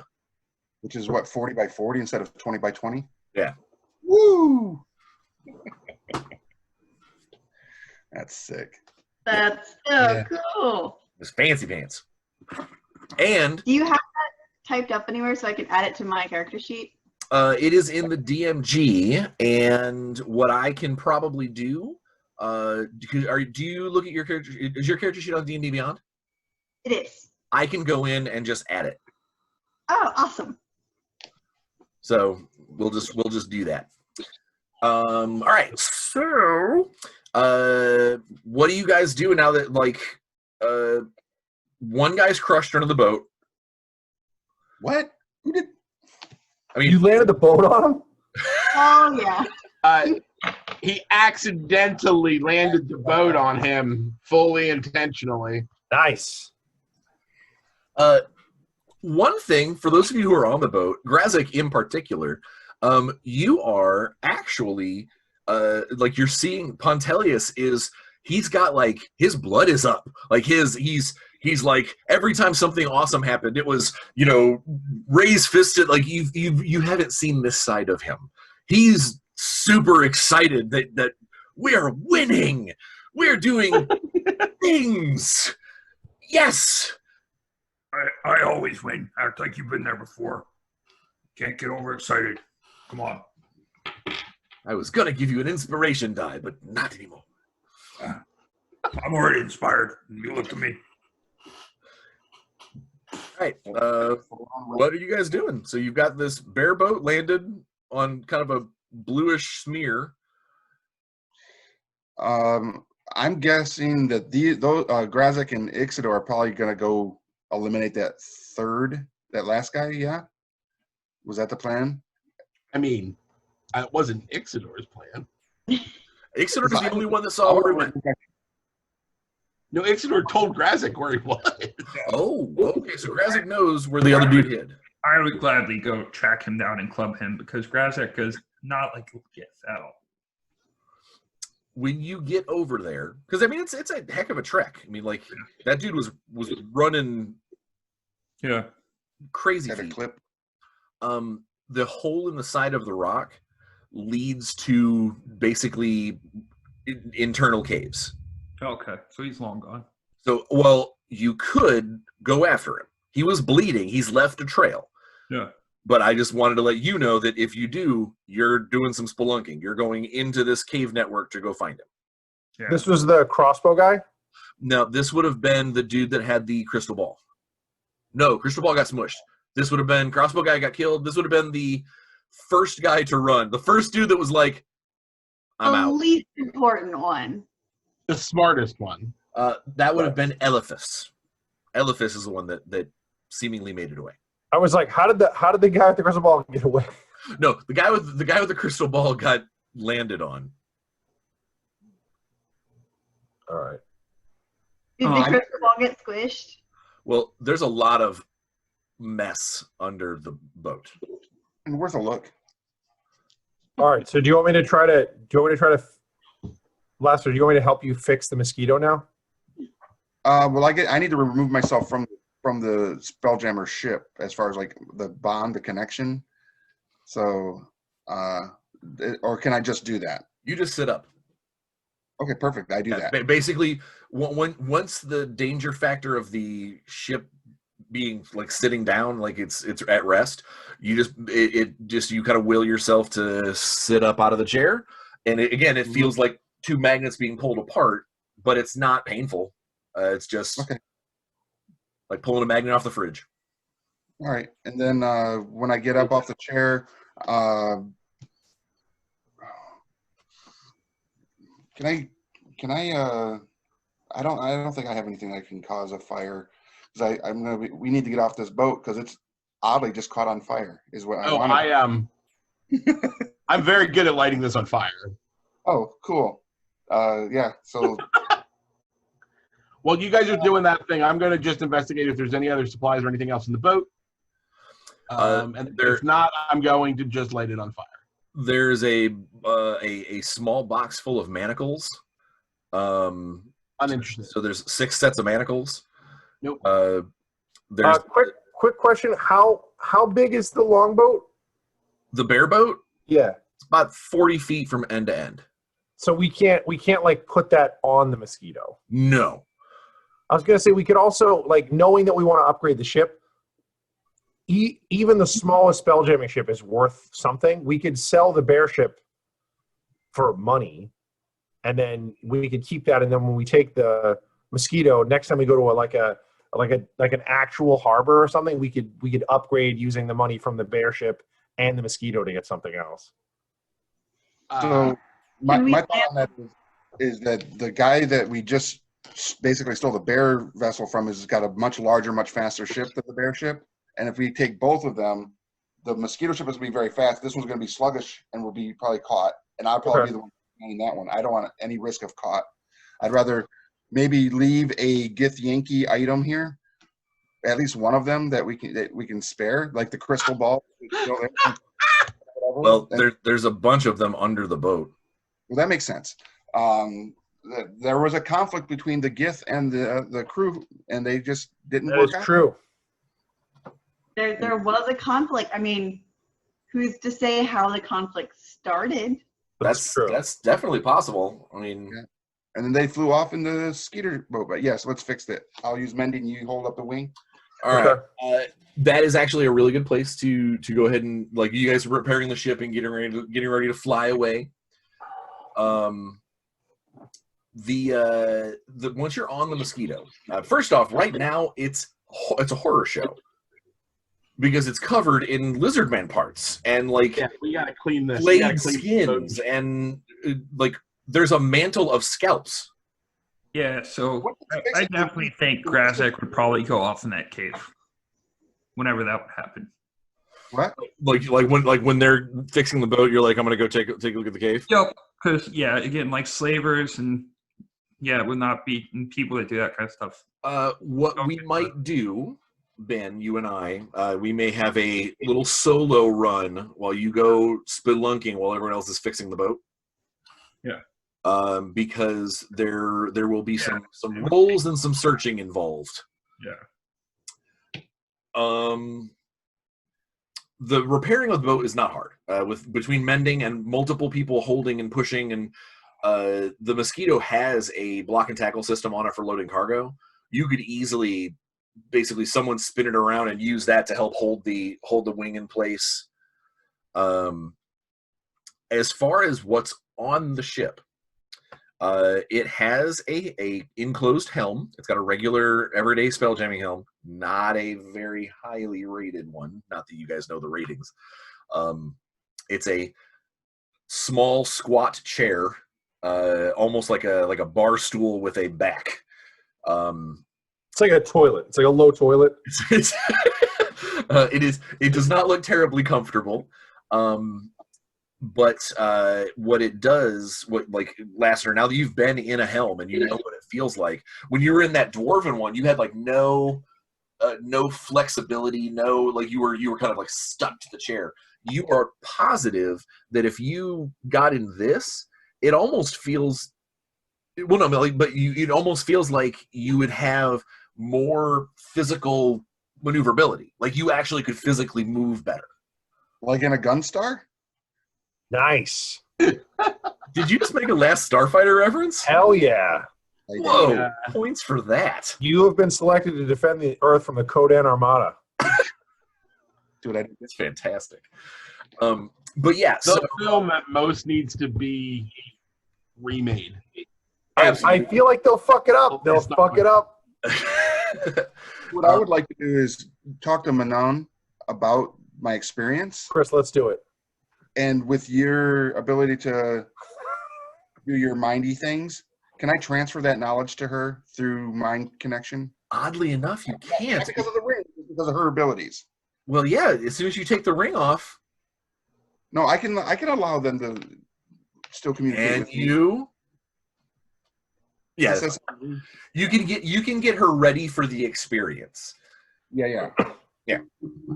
And I tell her that I don't feel good. That was not a good experience for me. Like I didn't. And she's absolutely right. It felt like it was draining me. I felt a hunger, almost like from the magic was like trying to feed off me until the potion went in there. Whereas this helm is just a regular helm. It's got some gems crusted to the back. It's got a bunch of weird sigils on the armrests. Like this looks like a non-living version of the chair you saw in the small chamber. One of the things, let's see, looking as you're cleaning the boat, getting the lizard man parts and other bits. There's like a bucket of skeletons, like what used to be like a rain barrel that has several like people KFC worth of style? bones. KFC style, there's like a down bucket into of it. skeletons. What's up? KFC style, there's like a bucket of Just skeletons. a bucket of skeletons. Can I get a 6 skull bucket and a large Coke? Extra crispy. Kentucky So style yeah, like like this ship is obviously, this was like a murder yacht. It's Yacht. there is a closet filled with stabby implements. Just like long swords, short swords, scimitars of various make and model, and they're not like, it wasn't like they were put here as trophies or anything. They just in a closet where they threw other people's weapons. They were like, we may eventually want to stab somebody with this, and threw it in there. And then there is a single sleeping cabin that has got six like almost like hammocks. I thought they were bunks. Well, they're built in frames, but they're hammocks instead of the mattresses themselves. So there's ample places for people to sleep. Obviously, unless the ship is being like just kind of hanging out in space, someone has to be in the chair. But just like with your arcane friend on the small jammer, you don't have to always be piloting it. Only if you don't want to move, like if you're just like kind of chilling out in space, then you're good.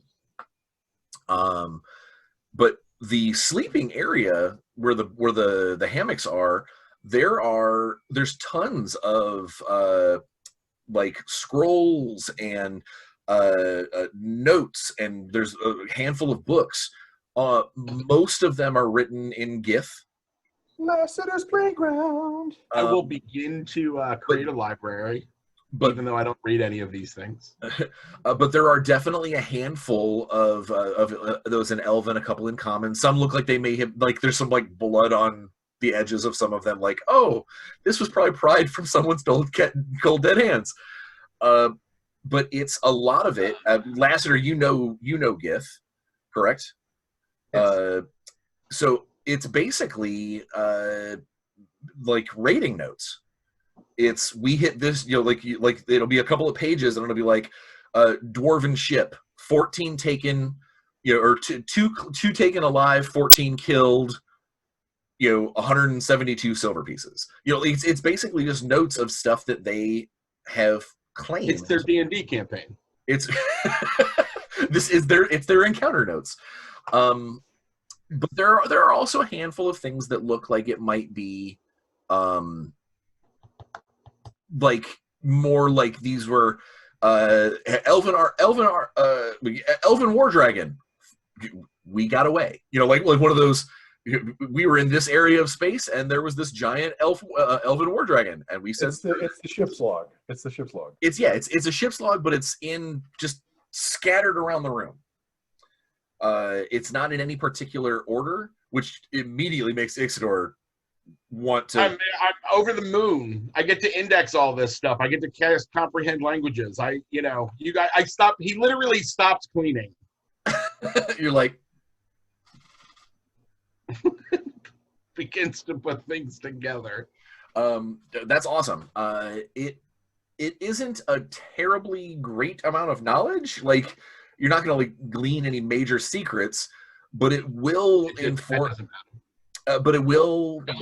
There will be some information that you'll be able to pick up, and there's going to be some names that you're going to get. Because you very quickly figure out that this little mosquito was part of a much larger fleet. In all downtime, Ixidor will just be going through all of this. Awesome. And I can cast comprehend languages, so even though I can't speak Gith, I can read it. Awesome. And that will, and that's going to be, and even some of the random things that you might come across, because there are a few things in here that are in languages that you're like, without casting comprehend language, you're like, I don't know that. But yeah, there will be a message coming to Ixidor soon about some of the stuff that's found in this room.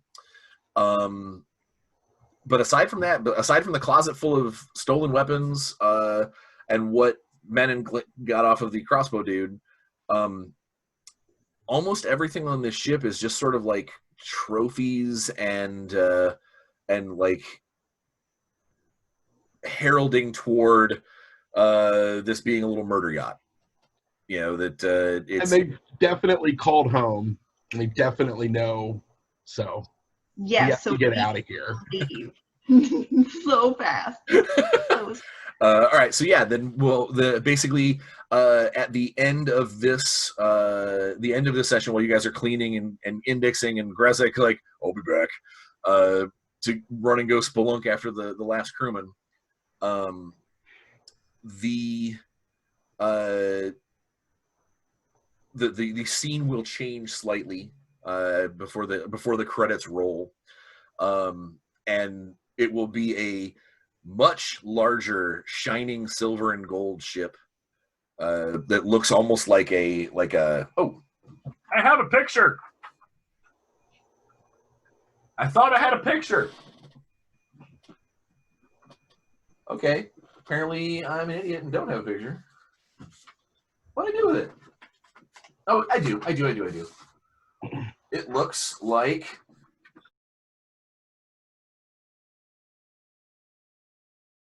What's up? What looks like that?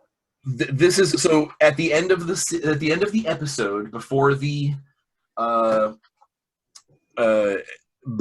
credits start to roll. The episode teaser. The episode teaser shifts to see that galleon, this silver shining galleon, and on the deck itself, it's just filigree and gold and gems, and it's like treasure upon treasure. Completely crewed by Githyanki. There is a very sinister looking gentleman, a Githyanki individual standing on the bridge, sets down into a little, there's like a little set of hands that hold a crystal sphere that he sets down, and he goes, they've taken one of our ships. All ahead full. And then that's when the credits would roll. So we landed on that guy. So at this point, for the people who haven't seen, I'd like to report a squash. At this point, we for the people who have seen shows, seen our show before, This is how I do my experience. Is basically I go around robin and ask some questions of my players. If you haven't seen it before, this is what I do in all of my games, because I don't do regular experience. I think it's just time to level when it's time to level and when you've earned it. So starting with Rick, what did Lassiter learn this session?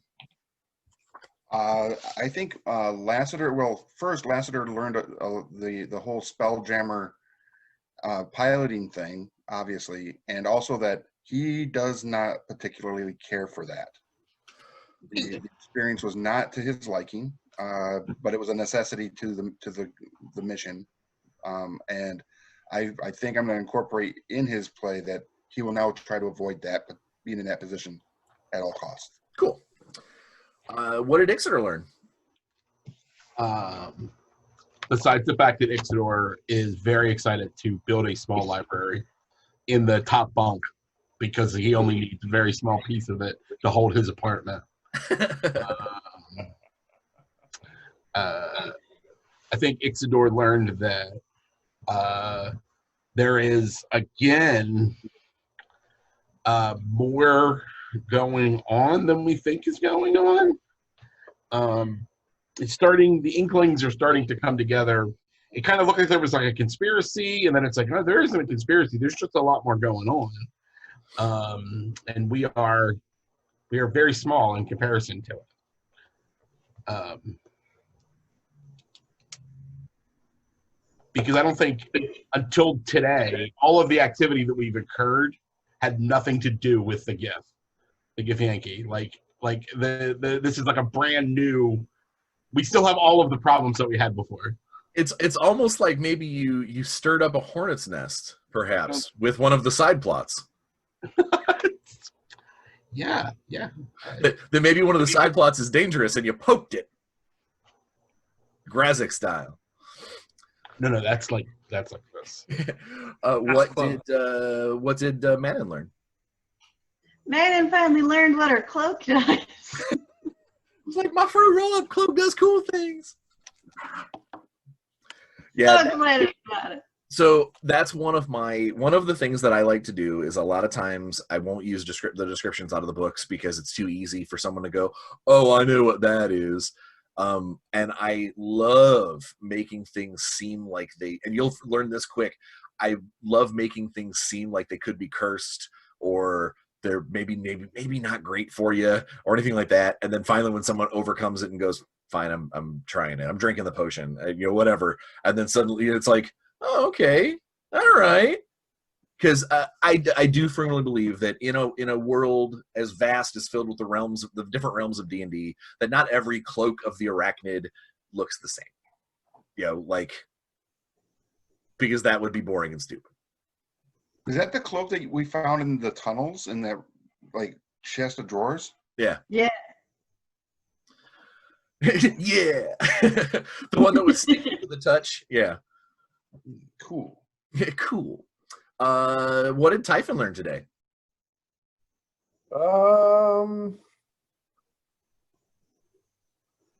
Typhon learned that his companions tend to be a little slow to choose if there are multiple options. If there is a binary choice, it takes us a little bit of time it takes the other units longer time to process. There you go. Big boy Grazik, what do we learn? He doesn't like Gith. I think like kind of, the Grazik ethos, whatever it is. Violence is cool. Being a bully is cool. Maiming people is not okay. Slavery is not okay. So, it's like if somebody's going to duff you up and, talk trash to your face. It's like, well, that's life. But, you fight the strong. So I think that he, especially seeing guts all over the ship, it's not like they had a bad time with the lizard men. So he's like, well, better go get that guy because he's going to go hurt somebody in town after this. Yeah, I mean, they're using scalps as coasters. Yeah. It's not okay. What did the audience learn about Lassiter? That Lassiter just likes to pick at Pontelius, because I didn't really get to finish that conversation because, you know, obviously he got more opportunities to see what Grazik and Manon are all about. Scary people. You travel with some scary people. Yeah. Yeah. What did the audience learn about Exeter?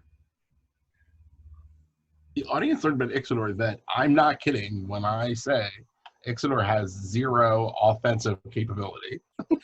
It's I at first I feel bad because I knew this was a pretty combat heavy session, but it's that whole thing of like, I don't know if you would want to get stuck in the middle of it, you know, like.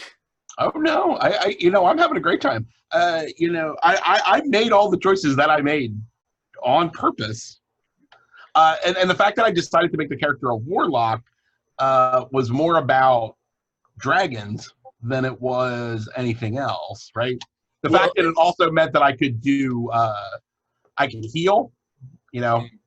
I was gonna say there's some cool stuff that the warlock gets down the road anyway. When you start getting some of those extra pact bonuses and stuff.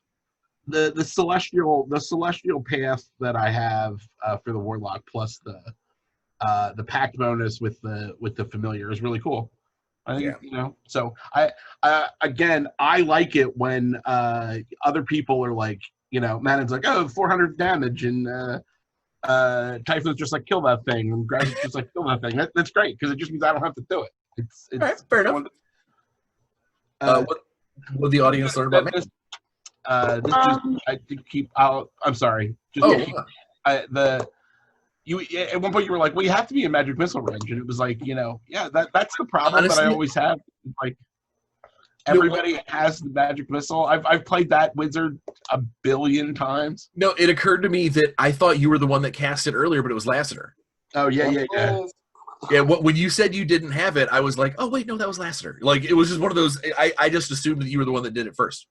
It's actually funny. The first character I ever had named Ixodor was a 4th edition magic missile, you know, missile launcher. Like, he was, like, he basically had a feat that was like he could take a bonus action to fire a magic missile. All he did was fire magic missiles, and they knocked everybody around. Like, literally all his spells were just magic missiles. So I've definitely played that guy. It's just not this time.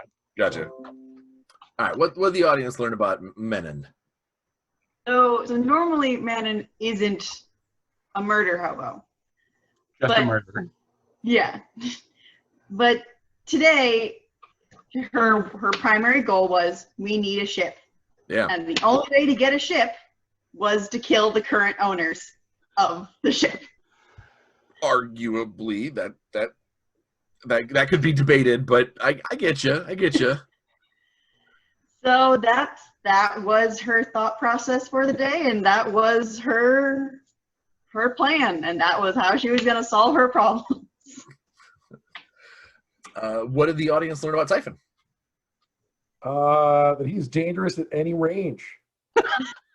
He is not just a pretty face. No. I haven't really had an opportunity to use any of his ranged attacks, because usually we stumble onto something and it's like within 30 feet, and I'm like, well, he's designed to be a brawler. Yeah. But I wanted to have a way to kind of like hit stuff long range if I had to. And with it being Spelljammer and the availability of, you know, crazier weapons, I had to burn a feat to be able to use it, but I mean, it's worth a shot. It's kind of nice, so. Pun intended. Boom, boom. Yep. What did the audience learn about our dear friend Grazik? I think quite the opposite of everyone else saying this is exactly as Grazik's plan the whole time. We're going this way. Yep, that's what I've been saying the whole time. That's fine. Murder these guys? Probably have to. I mean, I do believe a couple sessions I'll ago, let you, boy. you're like, we're going to kill them both and have 2 boats. And that's exactly where you are right now. You know, the Grazik Industries brand is not just limited to business ventures. It's actually prophetic. If only you could get a message to your goblins to have them come out here and like strip that bear, the bear ship to parts. Would be awesome. That would be like a dream. I think we could probably make that. I didn't mean to give you an idea. I'm sorry. We definitely could. What did Rick learn today? I think what Rick learned today, as far as playing with my companions, the Manon and Typhon team is we could just send them in to combat. That's pretty scary. And then if we were to add Grazik to that team, because I had again forgot that Pentelis was with us. He probably could have fired the bolts, but if Grazik would have been there, I don't think anybody would have got away, because the three of them are just they're a force of nature. They are very effective. Yeah. Once I start airbending, it's all over. What did Chris learn? I mean, I can think of one thing, even though it made him upset. What? Sorcery points. Sorcery points are a thing. Goddamn 5th edition. I read this. There was this post on one of the Facebook things that I do. And the guy was explaining that he was looking for a game that was, more complicated and in depth, because 5th edition is just too simple. And I was like, you are wrong. Well, I have played every edition of Dungeons and Dragons at this point, and 5th edition is not. It's very complicated. I would say 5th is probably. It's not complex. No, it's complicated. But I would say 5th is probably like the second least complicated. Like I would say 3.5 is a mess. And then I would say 2nd edition is pretty complicated, mostly just because some of the rules are really archaic and weird. Yeah. And then first edition is a slightly less complicated version of 2nd, and then you've got 5th, and then 4th. 4th is the least complicated. No, BECMI and OD&D are way less complicated than 4th. BX, BECMI way until you get to Immortals. I mean but that's like a completely insane. He's dropping down the old, the deep dives there. He's speaking Death Yankee right Yeah, now. I'm talking just since the release of, because basically you've got what? You've got Dungeons and Dragons, then you've got Dungeons and Dragons 2nd edition, then you've got 2nd edition. There's so many editions before that. You have this is a topic that can be handled offline. Different comment. Yeah. It's complicated. Our viewers they're slowly just going, what? No. What? What is this breakdown? Complicated. Yeah. So, what did Clover learn? Oh, goodness. I don't know.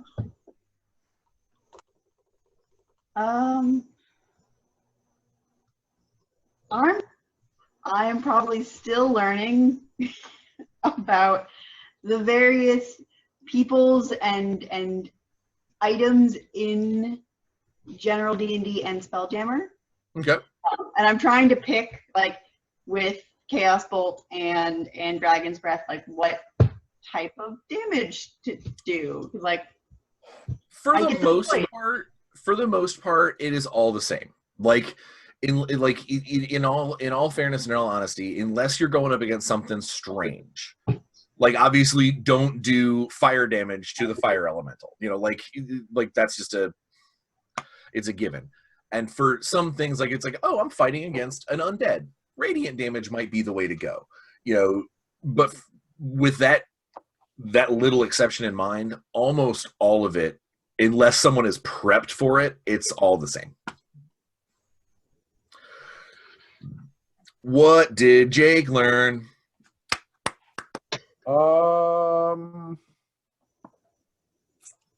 Something new. I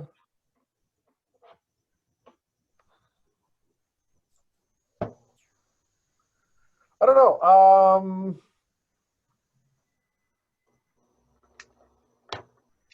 Maybe the fact that, like, we've all kind of like cut our teeth playing very different RPG systems and kind of like seeing like the little weirdnesses with 5th, or the differences that we're used to, like Chris, you learning about sorcery points and finding out 5th is a little more complicated, and then like I keep like defaulting to the like second edition or 3.5 version of like bonus actions, or like like the fact where you're like, oh, you have to sort of preemptively do that thing so you can do it on your turn, which doesn't really seem super like I don't know, like well explained in the rules, because just under my character off D&D Beyond, it just says, oh, you can do this, and I'm like, oh, that's kind of cool. Yeah. But it doesn't say, oh, you have to do this ahead of time.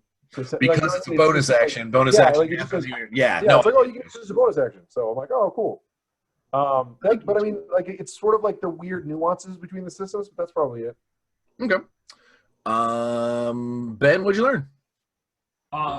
Couple things. Grazik is like one of my favorite characters like to play. I sit around and like I think Grazik would say that. So I have a library of stuff. But also that you also tweet to us as him from time to time. We all know that you're thinking about him. Yeah. No, but it's tough because like I think it made a lot of bad decisions at character creation. Like great clubs are awful. Like a longsword that takes 2 hands, and I'm like, well, like there's Typhon punching a guy 3 times, and I'm gonna hit him with the great club. But nothing that's not remedied. Fighters kind of just like there too. I think traditionally I would play like a barbarian. Fighters come into their own pretty quick. Get a couple more levels under your belt, and maybe get a weapon that isn't just a log. Isn't just a tree. And you'll be significally wait. I don't know. It's a lesser silver Githyank. Yeah. But no, I love the character that I mean, currently Manon's got one. Yeah, I have a lesser silver greatsword that I definitely can't use. So. But yeah, great clubs. Now the question is Grazik's hatred of the Githyanki, enough to not use their sword? Oh, so I mean, again, like Grazik, like would be fine with that. Like killing bad guys with bad guy stuff is awesome. That's 2 birds with 1 stone. But and in answer to your question, Jake, I don't know if you've kept up on the Gith and Githyanki politics since they've 5th Ed did a lot more to what the Gith are and what they do. There's different versions of the Silver Sword. Yeah. No, I know. Yeah, so because I wasn't about ready to hand you 3. Yeah, no, the super dangerous ones are the ones that are all GPS chipped, and they like will come they'll come get them. Yeah, my party. In a game that I run, my party is like higher level, and they're like 9th and 10th level, and they ran into like a Gith raiding party, and they killed them all. And one of the fighters was like, who's a newer player, was like, oh, I'm gonna keep this sword. And we have another player who's like a kind of like Rick's character, like a lore kind of master, was like, actually, that's a terrible idea. Why they shouldn't do that? And then they were like, oh yeah, let's not do that. Let's not do that. The rest of the party was like, you're not taking that sword. All right, and then the last question is always my favorite, is the casting a spotlight on a part of the game or someone else that wasn't directly involving you, to try and show me that you're paying attention to other people around you and that it's not just a matter of me. Rick, shine the spotlight. So I have 2 spotlights, if that's okay. First one was with Chris. It was right there at the end with the books. I know it had happened before when we knocked the library down, but the fact that you stopped cleaning and that you would still prefer to be in filth over the organization of the books. Not even filth, but like actual entrails and gore. To chronicle and put a library together based on books that are just laying around, which is a super fun character RP position, which I really like that kind of play. And then Manon, again, Clover, your character surprises me every game in regards to what you can do, and then second, how you execute what you do. So it's a joy to watch your character development in that capacity. So, yeah. All right, Chris, shine a spotlight, yo. My spotlight was the shocked expression on Mannon's face when Typhon just shot that guy. Because none of us were ready for it, but like the idea of like we're gonna send in the advanced team, and then it's like, okay, well here's what we're gonna blam. We're just going. I didn't realize we were going. Let's, I'm not used to this guy being the murder hobo. Usually, like, let's talk about things, activating for war. No. Good stuff. Good stuff.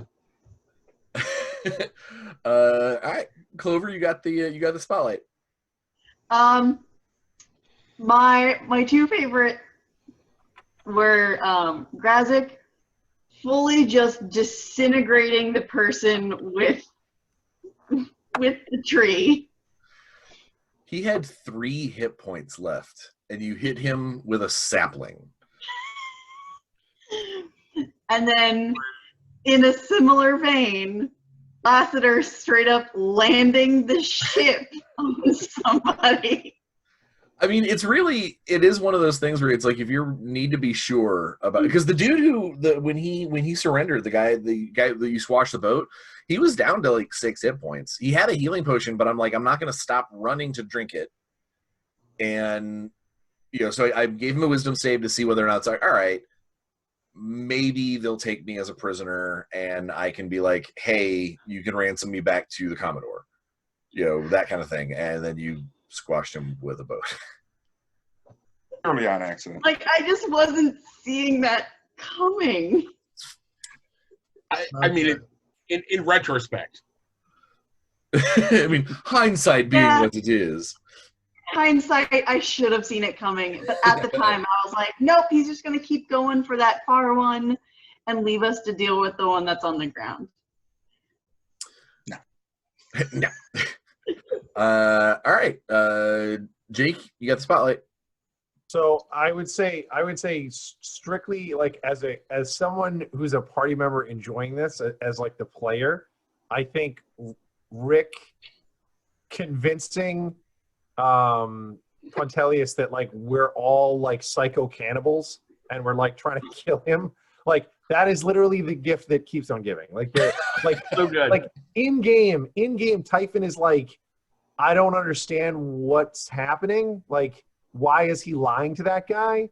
But at the same time, like everyone else seems okay with it. Like he's not aware that they don't know about it. So he's kind of like, I guess that's what he's telling you. I don't really understand why. But as a player, I'm like, that's comedy gold. Like it is insane that's happening.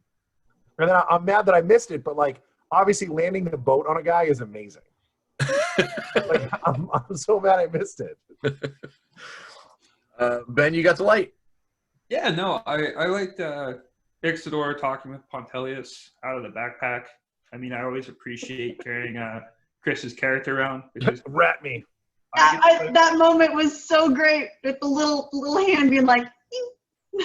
Yeah, but I think it's fun too. Like as much as like I bicker with like Brian's like NPC, I really appreciate like Brian gives me an opportunity to be mean to him. You're so welcome. I love the Grazik. I'm going to teach you some fucking manners. You giant windbag. That's not his name. Talk to the backpack.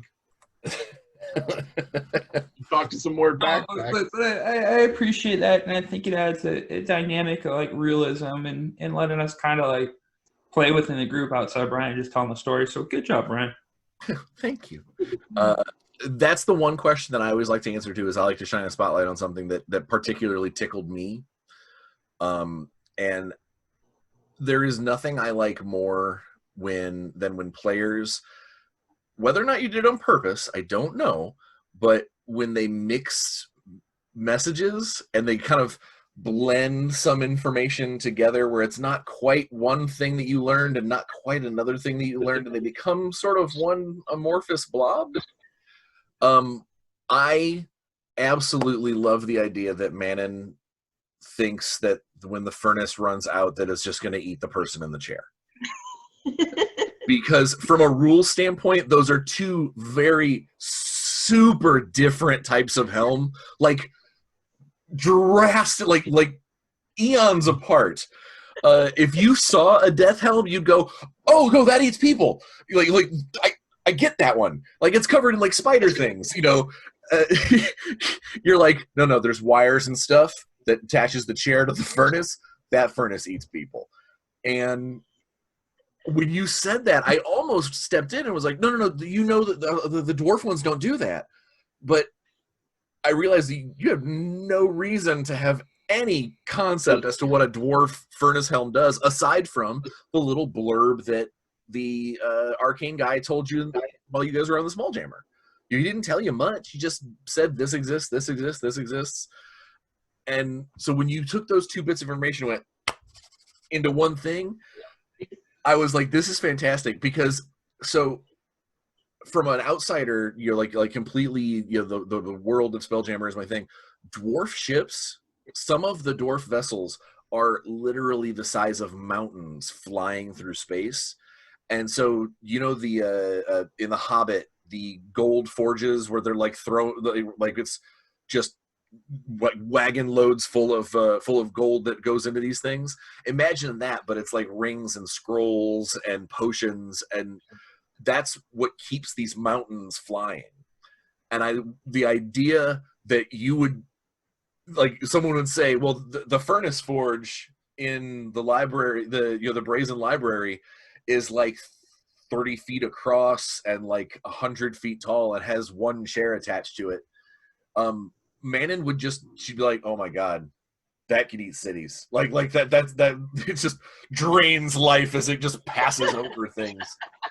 It cracked me up because it's like an honest accident, and it's the best because eventually you guys are gonna run into, like, I have a feeling at some point you'll run into dwarves, and they're gonna be like, we can take our ship, and you're gonna go, no, absolutely not. We're not setting foot on your ship.